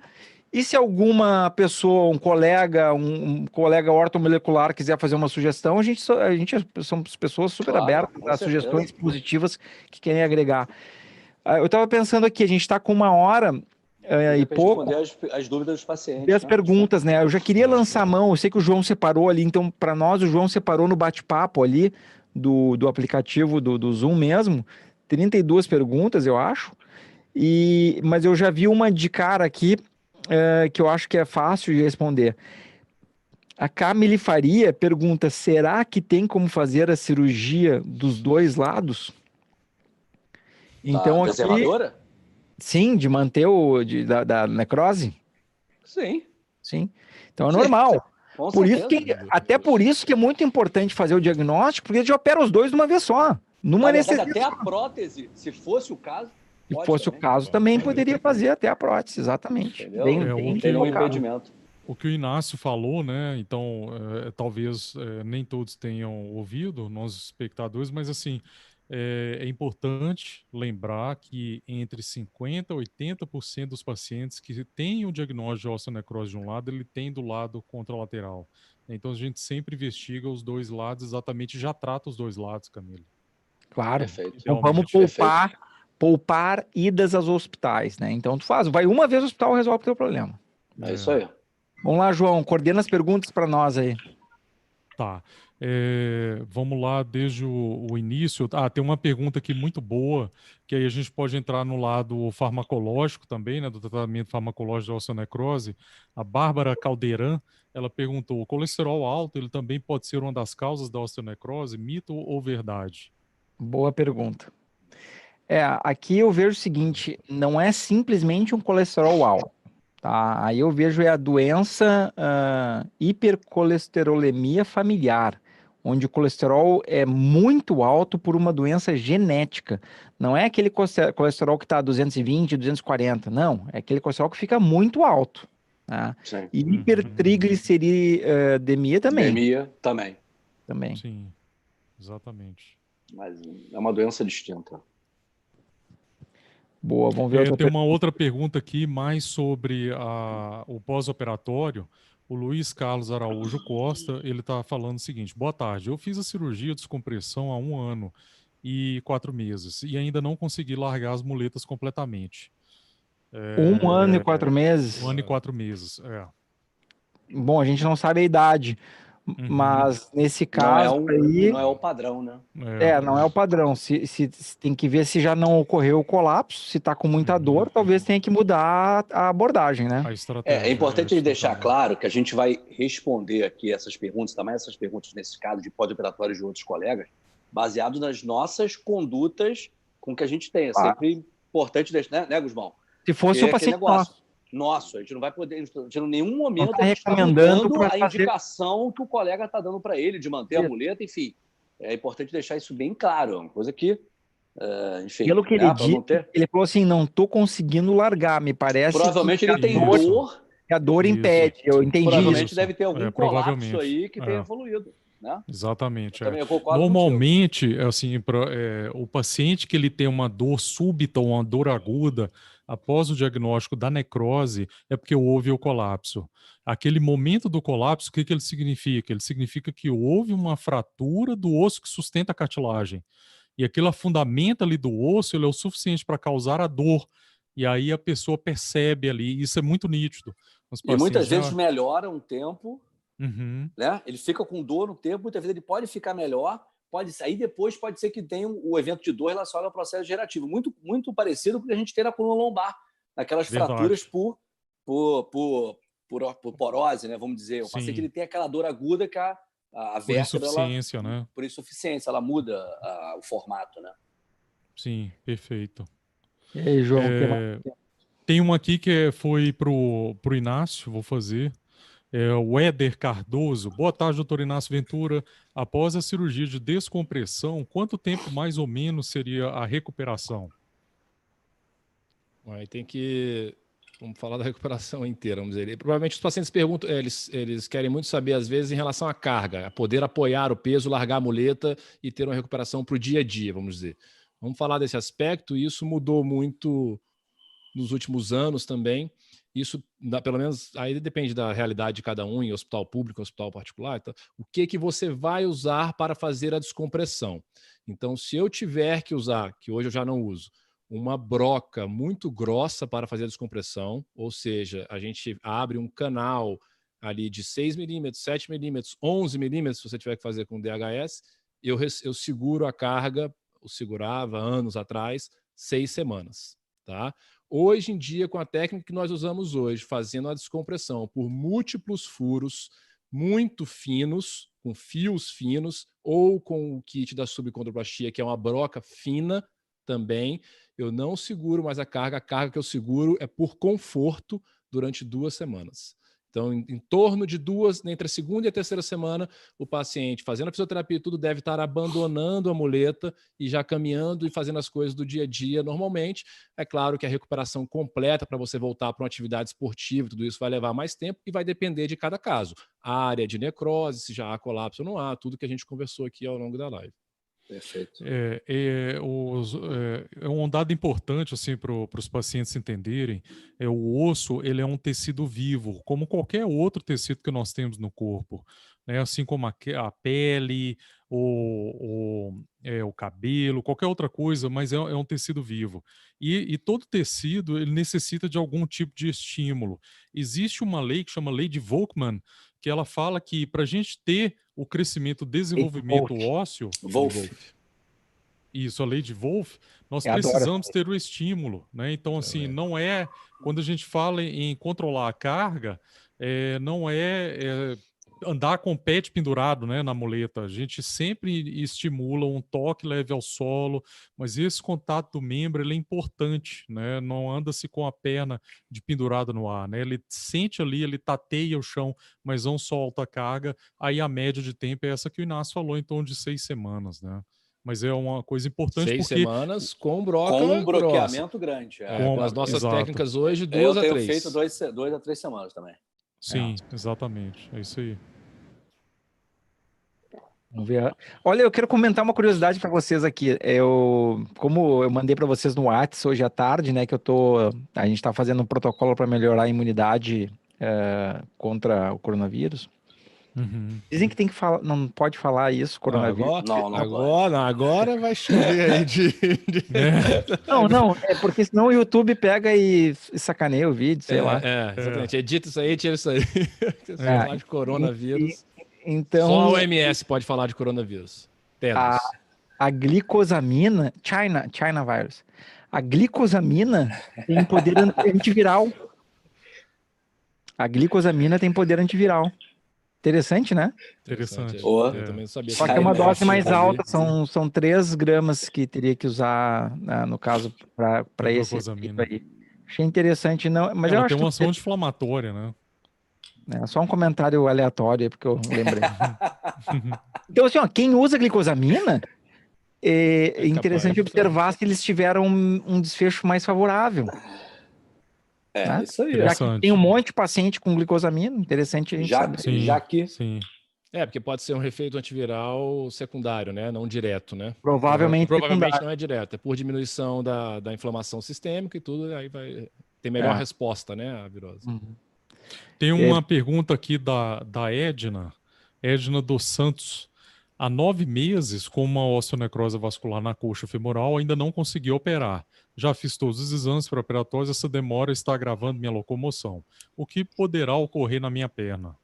9 meses com a osteonecrose. Pode ser que ela mude de estágio, que ela esteja em estágio agora, vamos supor aí, grau 2, pode ser que ela pule para grau 3. essa E demora. até a resposta muscular que a gente tanto conversou naquela nossa live sobre Exatamente. recuperação pós-op, uma resposta muscular, um estímulo muscular fraco no pré, isso pode alterar o teu resultado pós com relação à tua recuperação funcional, com relação ao tempo disso aí. Quanto melhor a tua musculatura no pré, normalmente os resultados pós-op, a gente viu isso conversando com a colega fisioterapeuta, tende a ser Eu acho uma ótima pergunta para a gente estender um pouco ela, e aí eu lanço essa pergunta para vocês. Qual a velocidade que vocês indicam que o paciente faça o tratamento cirúrgico para preservação no caso de uma osteonecrose? Normalmente eu indico o quanto antes, né? Eu trato Também. como uma urgência ortopédica. Eu falo igual a gente o cardiologista, ele vê, né, que é o tempo porta-balão, né? Ou seja, o tempo entre entrar no hospital, chegar e fazer o stent ou a angioplastia, ele está salvando miocárdio, né, ou célula do coração, ou mesmo um AVC, né, isquêmico, o tempo que ele está entre a lesão vascular, a obstrução vascular cerebral e levar um dano cerebral, a gente tem que pensar no osso também, né? O osso é um É um tecido infarto vivo. ósseo. É um infarto É um ósseo. infarto Então, ósseo. assim, o quanto antes eu vejo como uma urgência ortopédica. É importante para o pessoal entender isso, né? Que uma vez feito esse diagnóstico, é importante fazer os exames, fazer o pré-operatório e já definir o tratamento. É isso Tem aí. que ser definido. Ah, não quero operar, tudo bem. Então define isso e Justamente pelo É, comentário que você fez exatamente. agora. O estágio pode o quê? Pode aumentar. mudar. E entra naquele quadrinho que você mostrou, naquele slide dos fatores prognósticos. Se eu Exatamente. passo um estágio sem colapso, um estágio com colapso, tudo muda, né? Tudo muda. O Davi podia mostrar lá de novo a figura da classificação, que a gente vai responder aqui o Flávio Juarez Esperoto. Beleza. Eu vou mostrar uma que ficou mais legal, até que eu botei uma fotinho de uma lâmina ali junto. Vamos mostrar aqui. Ele pergunta: queria entender melhor a osteonecrose. Ela é um estágio antes ou depois da artrose? Boa. Acho que a gente podia falar sobre os Foi estágios aquilo que você evolutivos explicou no da início, né? necrose. Uhum. Acho que o Sim, João pode podia falar, explicar Brunão. isso aí.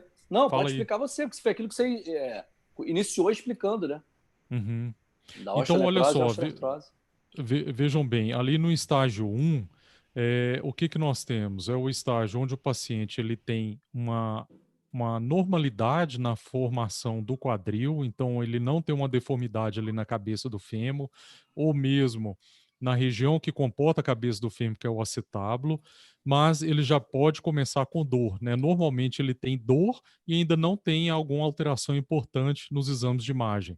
Ele pode ser captado em torno de 3 a 4 dias já na ressonância magnética, mas na radiografia normalmente ele não é captado.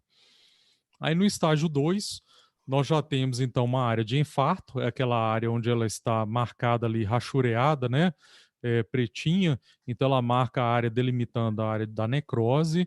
Então, essa área aí, pensem como a área onde faltou o suprimento sanguíneo ou irrigação sanguínea para aquela região. Essa área ela vai se delimitar com o tempo e ela pode seguir dois caminhos.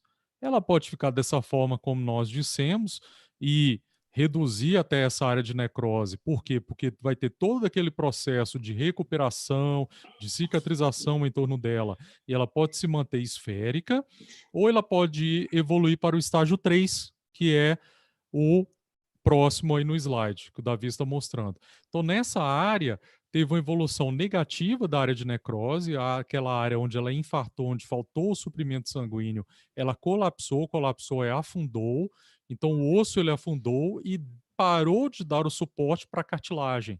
Tá? A cartilagem seria o branquinho ali em torno da área rachureada em preto. Ficou então a área de falha. O problema é que a articulação ela é um mecanismo muito preciso e ela funciona de uma forma muito harmônica. E se nós tivermos qualquer deformidade nela, nós podemos evoluir para o estágio 4, que seria o estágio de artrose. Tá? Então, esse estágio seria o estágio final da necrose, onde tem o defeito tanto na cabeça, mas também na parte que contém a cabeça, que é na parte do acetábulo. Então, respondendo à pergunta do nosso ouvinte, a artrose ela é a evolução final, no caso da necrose, a necrose evolui finalmente com uma artrose, mas não necessariamente toda artrose ela teve como ponto inicial a osteonecrose. Tá, Flávio? Perfeito. Perfeito. Perfeito, João. Lindo, João. Só vale a pena Bacana, chamar a pessoal. atenção, complementando aí essa resposta maravilhosa do professor João, sempre com a sua didática, é que pode ocorrer, tá? A necrose, como a gente falou aqui logo no início, o João também na exposição dele falou que é uma doença que acomete muitos jovens, em torno de 40 anos é a faixa etária mais acometida.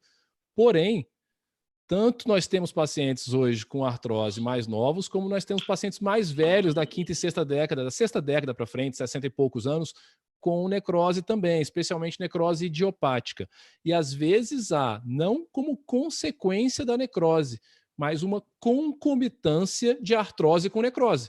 Então, era um paciente que já tinha uma artrose ou já tem um desgaste de cartilagem e que houve uma necrose. E aí tem um diagnóstico de necrose, mais de artrose, tá? Isso pode ocorrer também, e isso também vai influenciar algumas decisões, porque, assim como vocês viram, é um paciente que o Guzmão falou muito bem, é uma doença óssea, a necrose.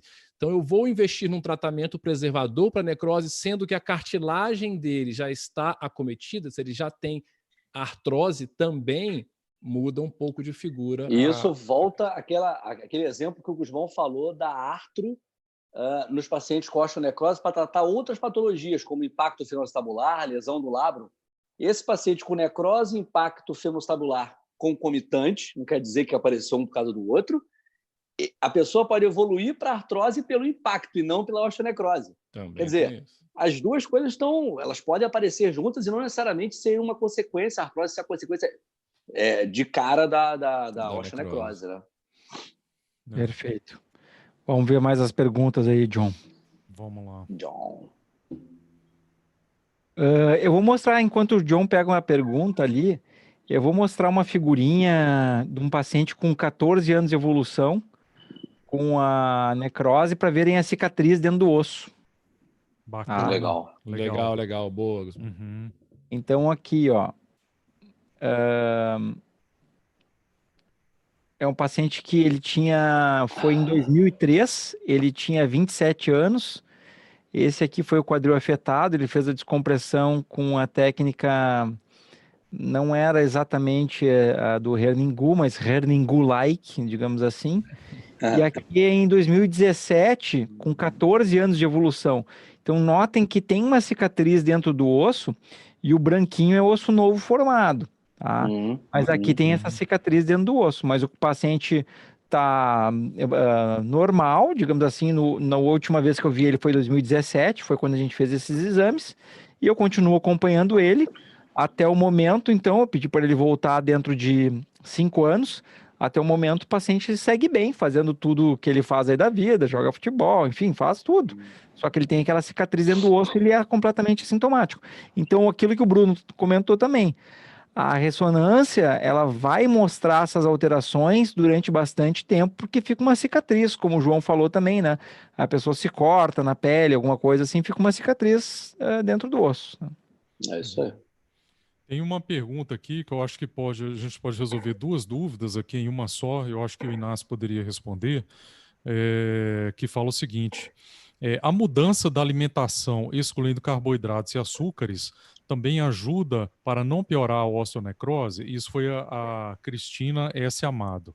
E aí depois, um pouco à frente, pergunta o Ednei Soares: doutor Inácio, na live passada você comentou que o intestino é muito importante. Tem algum estudo que fala que pessoas que têm um intestino preguiçoso é mais propensa a ter inflamações nas articulações? Bom, vamos por partes. A primeira é de consumo de excesso de açúcares, né? Isso, e carboidratos. Como vocês viram, eu não vou nem entrar muito no mérito de que aqui vocês estão vendo, a gente tem uma opinião viciada, tá? Os quatro aqui são defensores com afinco de dietas com baixo consumo de açúcares, tá? Mas por várias razões, inclusive por essa que eu vou comentar aqui agora. De um modo geral, vocês viram que o tratamento preservador da osteonecrose ou outros, tudo que eu dependo da capacidade máxima regenerativa do meu corpo, eu tenho que ter um ambiente, um organismo o mais saudável possível. E isso é a base de tudo. E por isso que a gente falou numa live inteira de artrose sobre suplementos, sobre tipo de alimentação, sobre tudo isso. Então, se aqui o que eu quero é fazer osso novo e eu tenho que estar com o meu organismo no auge da capacidade regenerativa dele, eu tenho que extrair o melhor do meu corpo. E o consumo de alimentos com excesso de açúcares e alimentos processados de modo geral prejudica a capacidade do seu corpo regenerativo.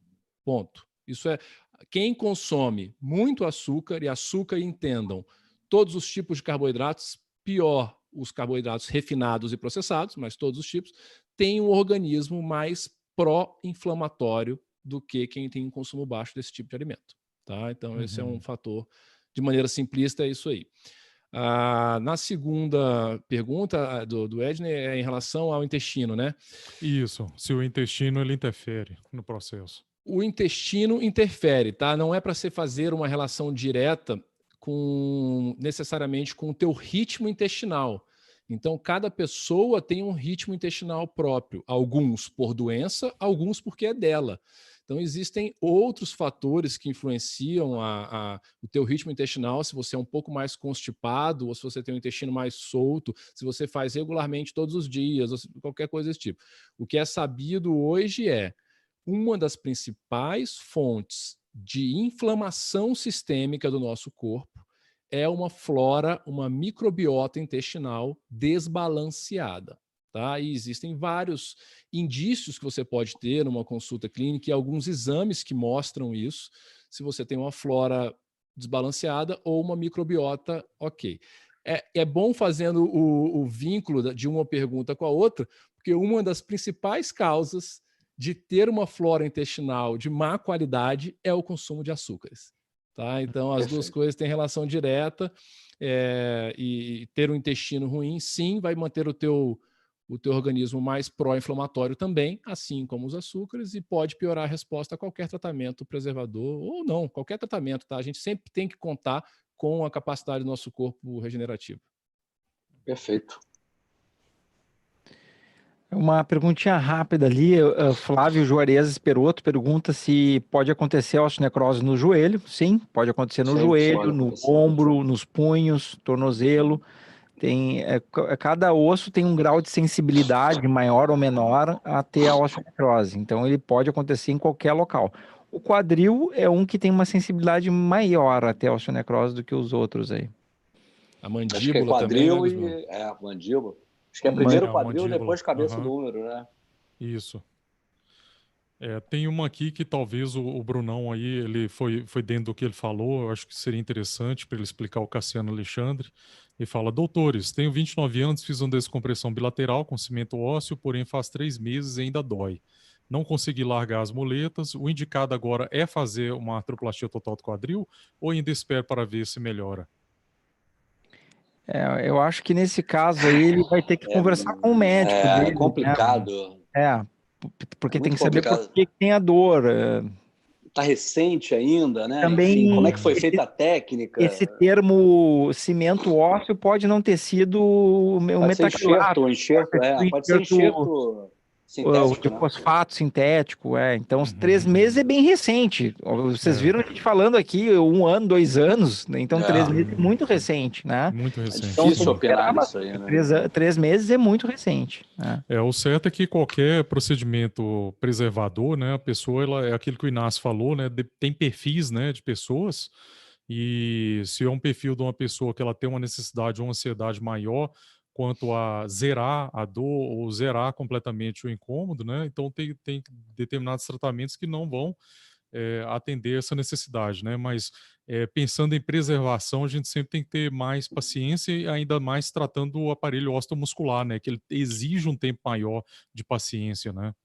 A gente não vê nenhuma fratura de fêmur colando com 1 mês, né? Normalmente a gente fala 3, 4 meses, né? Então tem que ter paciência. Paciência. Aqui uma pergunta que não é bem do tópico, quer dizer, é do tópico, sim, mas a pergunta especificamente não tanto, mas eu acho importante responder para ela aqui. A Dircinha Populina, do interior de SP Coutinho, é o nome dela ali no YouTube. Doutor, minha irmã tem necrose da cabeça do fêmur. Eu e ela temos anemia falciforme. O médico disse que não pode fazer ainda a cirurgia para pôr a prótese porque ela tem 35 anos. Hum. E aí? A gente já discutiu isso aí em outros... Todas as Todas as lives, né? Todos os cirurgiões de quadril que um dia passaram no meu canal, eu fiz essa pergunta. Aí acho que todas as lives Sim. a gente discute a mesma coisa. A gente já discutiu que foi criada uma idade mágica num livro que foi perdido na época pré-histórica, eu acho, que foi definido que com 60 anos de idade a pessoa pode botar uma prótese quadril, né? E todo mundo que chega com uma idade a menos manda esperar. E a gente tem uma opinião totalmente diferente disso, porque a gente busca para o nosso paciente qualidade de vida. E hoje, a gente pode até fazer a gente provavelmente vai fazer uma live sobre prótese. Hoje nós temos próteses com qualidade bem melhores do que nós tínhamos antigamente. Nós temos acessos cirúrgicos menos agressivos, com uma reabilitação mais precoce, e que a gente não vê por que um paciente de 35 anos ter que esperar 25 anos para retomar a sua qualidade de vida e voltar a viver. Então, essa acho que é a resposta do grupo, né? Exato. Exatamente. É isso aí. A escolha não é pela idade, a escolha é pela clínica, o nível de dor que a pessoa tem, nível de limitação funcional. Então, se ela tem isso com 35, tem que fazer a prótese com 35. Se tem com 25, é com 25. Se tem com 20, é com 20. A gente gostaria que fosse o mais tarde na vida? Gostaria. Mas a gente não quer que a pessoa fique tendo uma vida limitada, sofrida, com dor, tendo que usar anti-inflamatórios, tendo que usar muleta, tendo sua vida tolhida em função de um problema que pode ser resolvido e a pessoa ter uma vida plena. Essa é a ideia. É viver o hoje com uma vida plena sem dor. Tá? E não adiar uma felicidade futura para quando tiver 60 anos de idade, onde eu nem sei se eu vou chegar com 60 anos de idade. Exato. É isso. Eu agora. Ninguém sabe o dia de amanhã, né? Quem diria que nós estaríamos em casa numa quarentena com coronavírus? Pois é. Exatamente. Ninguém tem como prever o futuro, né? Exatamente. Tem uma paciente aqui que eu não quero falar o nome dela, mas talvez ela reconheça que eu tô falando. Paciente não, ela não é a minha paciente, desculpa, é uma pessoa que tá vendo aqui o vídeo, tá? E que ela fala assim: olha, colocar a prótese não retirou nenhuma das dores, não melhora totalmente, incomoda bastante. Então, assim, infelizmente, ela deve ter tido algum problema na cirurgia dela, tá? Não quero dizer o nome, mas ela tá ali nos comentários, porque ela não teve nenhum alívio dos sintomas da dor. Então ela teve algum problema na cirurgia, porque a regra é ter o alívio praticamente 100%, e a pessoa fica muito satisfeita com o alívio. Então, infelizmente, assim, é importante que a senhora volte no cirurgião ou ouça uma segunda opinião para ver o que está acontecendo com o seu quadril, que ele deveria estar sem dor. É óbvio que, como você muito bem comentou, porque não é uma cirurgia 100%. Né? Como você disse, medicina não tem 100%. Mas na nossa prática, a gente diria o quê, Inácio? 97%, 98%, né? Os mãos, João, acho que é isso, até mais. Eu digo mais e faço a ressalva. Na nossa prática e em toda a literatura mundial. E a literatura, não estamos... Os pacientes também têm um pouco disso. A gente faz, qualquer postagem que a gente faz falando, ou um vídeo falando do sucesso da prótese, sempre vai aparecer um caso que fala, mas no meu caso deu errado. Vocês têm que entender que a gente está falando o que é. Você tem que diferenciar o que é uma exceção do que é a regra. A regra em prótese de quadril, desde que bem feita, com material adequado, com cirurgião adequado, no outro lugar adequado, é que haja 97% de sucesso, 95% de satisfação dos pacientes. Até o exemplo tá aqui nos comentários, ó, Rosângela Cássia Santos. Boa tarde, sou apaixonada por esse grupo. Parabéns, doutores. Este mês fizeram 3 meses da minha cirurgia, estou ótima fazendo até caminhadas. É isso aí. Com 3 meses. Um abração para Rosângela aí, que legal que ela já tá. Parabéns. 3 meses tá fazendo caminhada. Mas essa é a regra. Essa é a regra. Esse é normal. Essa é a regra. Agora, um caso que não evolui da forma como a gente gostaria, e cada um tem o seu, por diversos fatores, tem que investigar. Tem que investigar o que está acontecendo. Esse que tem que ir, né? Esse que tem que ver. entrar a fundo, é isso aí. Exato. O que pode ser infecção, pode ser que a prótese não grudou, pode ser que a prótese esteja solta.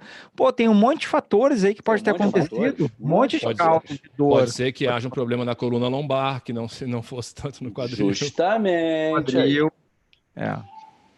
Um impacto, um atrito no tendão, um monte de coisa ali. Um milhão de causas. Milhões de possibilidades, Muitas possibilidades aí. Bom, pessoal, estamos quase com 2 horas aí. Hoje é feriado, né? E as mulheres já estão felizes, né?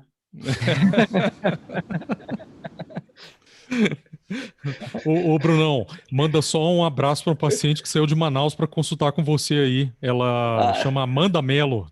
Opa! Um grande abraço. Espero que tenha gostado, né? De Manaus pro Rio. Adorou. Adorou, legal, tô mandando um abraço para você. A gente fica muito feliz com isso, né? Muito legal. Bom demais. Não adianta, hoje o país ele tá menor pela facilidade dos voos. Antigamente não era assim, né? Não, e hoje em dia ainda tem a possibilidade nessa época, você pode até falar melhor do que qualquer um aqui, né? Porque você iniciou esse projeto no grupo Meu Quadril, que é a teleconsulta, a telemedicina, né? Telemedicina, poxa, facilita muito. Vocês são jovens aí, mas eu voava quando eu tinha cinzeiro no avião, meu querido. Eu fumava dentro do avião. E eu não fui de Transbrasil? Transbrasil. Só tinha 2, era Transbrasil e VASP, cara. Nossa, eu ia para Brasil hein? e Transbrasil, Meu Deus. É isso aí. Verdade.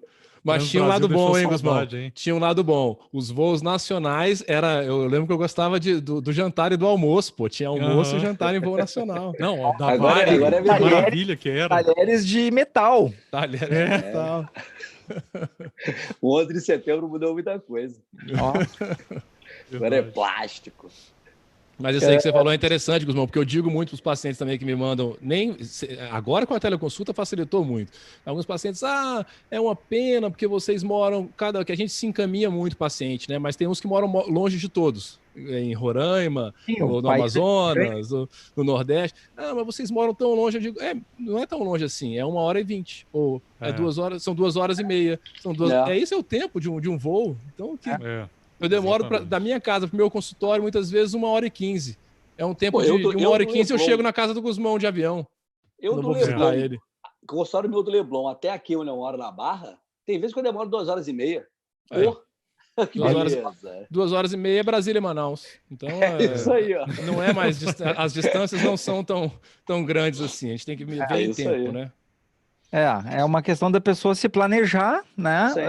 Hoje em dia ela tem a facilidade que ela pode fazer uma consulta antes por telemedicina, ver se realmente o problema dela pode ser atendido, confirma direitinho o que ela tem, se planeja tudo, ela pode vir e já deixar tudo engatilhado para fazer seu tratamento. Né? Tudo organizado. É isso aí. Perfeito. É isso aí. Beleza, eu acho que temos que encaminhar para o final, né, pessoal? A gente gosta tanto de conversar com esse tema. Vocês não têm noção. Se deixasse a gente aqui, a gente fala 24 horas sobre quadril. Não, a gente ia ser pior do que a live do Wesley Safadão, que foi 10 horas. A gente ia ficar até amanhã de manhã. Era meu quadril. Só falar uma coisa aqui, lembrar para os nossos ouvintes, né, que o prometido... nós estamos trabalhando no protocolo com a parte da suplementação dos nutracêuticos, aí para cartilagem, para inflamação do quadril, das dores articulares no quadril, e a gente está quebrando a cabeça, já conversamos aí com vários colegas para nos auxiliarem, né? Colegas que lidam com essa parte de micronutrientes e macronutrientes, e nós vamos soltar isso daí para vocês. Isso, talvez no lançamento do site do Meu Quadril, né? Então, se o pessoal digitar na internet meuquadril.com, ele já está provisoriamente no ar, tem uma capinha ali, em breve a gente vai lançar o site, e ali vamos colocar o protocolo que a gente está usando para artrose, o protocolo que a gente vai usar de suplementos para necrose. Legal. A ideia vão ficar lá, todos os nossos vídeos aqui vão ficar lá. Só contar para eles, né, Davizinho, que nós vamos usar, cada um em sua região, mas vamos seguir o mesmo protocolo. Isso aí. Para a gente ver até em termos de regionalidade como que é a resposta do paciente. Vamos atuar como grupo, muito interessante. Tentar atuar como grupo e eles vão ter os protocolos, algumas nuances, como a gente comentou da outra vez. Se tem um perfil inflamatório, a gente vai usar o mais inflamatório, a gente vai ter essas nuances aí. Eu acho que vai ser uma coisa bem interessante mesmo. Com certeza. Então, pessoal, vamos, por favor, aí se despedindo da galera. Gostaria, então, chamar aí o Dr. João, dizer da onde que tu atende, João, aonde o pessoal te acha e para a gente começar a se despedir. João Lopo, Belo Horizonte, meu contato ele está todo no site, é joaolopo.com, só isso, não tem o BR. Beleza, Brunão. Bruno, Rio de Janeiro, São Paulo também, quando acabar a quarentena, né? Pode me achar nas redes sociais, eu estou Bruno Rabelo, no meu site também, brunorabelo.com.br. A gente fez uma modificação no site lá, tem bastantes informações até sobre telemedicina. É isso aí. Joia. Inácio. Inácio Ventura, aqui diretamente de Brasília, nossa cidade linda, maravilhosa e aniversariante hoje. É isso aí, nossa, parabéns, Inácio. A 60ª mais gata do país, que é Brasília, essa cidade que eu amo. E para me encontrar nas redes sociais, Dr. Inácio Ventura, no meu site inacioventura.com.br e no canal do YouTube, Dr. Inácio Ventura, também com bastante conteúdo para vocês. Maravilha. E eu quero chamar a atenção aqui de todos que estão nos vendo, que todos os profissionais que estão aqui estão atendendo nesse momento por teleconsulta. A gente não sabe se a teleconsulta, a telemedicina vai continuar depois que acabar a pandemia do coronavírus, a gente não tem certeza. Então essa pode ser uma oportunidade. Faz um print da tela, anota o nome, joga o nome no Google, põe lá, Inácio Ventura, ortopedista, Bruno Rabelo, ortopedista, João Lopo, vai achar. Entra no site, combina lá a teleconsulta e vocês vão poder já adiantar o seu problema. Especialmente se for um caso de osteonecrose, é de extrema importância já adiantar tudo, ou talvez até colocar na balança se não deveria fazer a cirurgia agora mesmo durante a pandemia, já que é um caso de mais urgência. Né? Aí cada um vai colocar na balança se faria ou não. Então, meus amigos... Faltou você, irmão. E eu sou da Bigusmão. Se vocês trocarem meu nome no Google, então tem o site da bigusmão.com, no YouTube, no Instagram, no Facebook. Se existe alguma mídia social, por mais obscura que esteja, talvez eu esteja lá também. Então, é só lançar o nome aí que vocês vão conseguir achar. Muito obrigado por terem nos assistido. Espero que essas informações tenham feito diferença na vida de vocês. Se vocês sabem que alguém tem osteonecrose, compartilhe essa live. Ela vai estar no canal de cada um de nós. Então, se vocês estão gostando do grupo, se vocês estão gostando dessa discussão, vai lá e dá o like lá no canal do Bruno, se inscreve no canal dele, do Inácio Ventura, no João Lopo. Comenta lá que vocês chegaram pelo grupo Meu Quadril. Esse é o nosso esforço da gente fazer vocês terem a informação com a maior qualidade possível e a gente faz isso com muito carinho para vocês, certo? Uma boa noite a todos, um bom restinho de feriado aí. Até mais então. Beijo para todos. Tchau. Boa noite. Fiquem bem. Obrigado.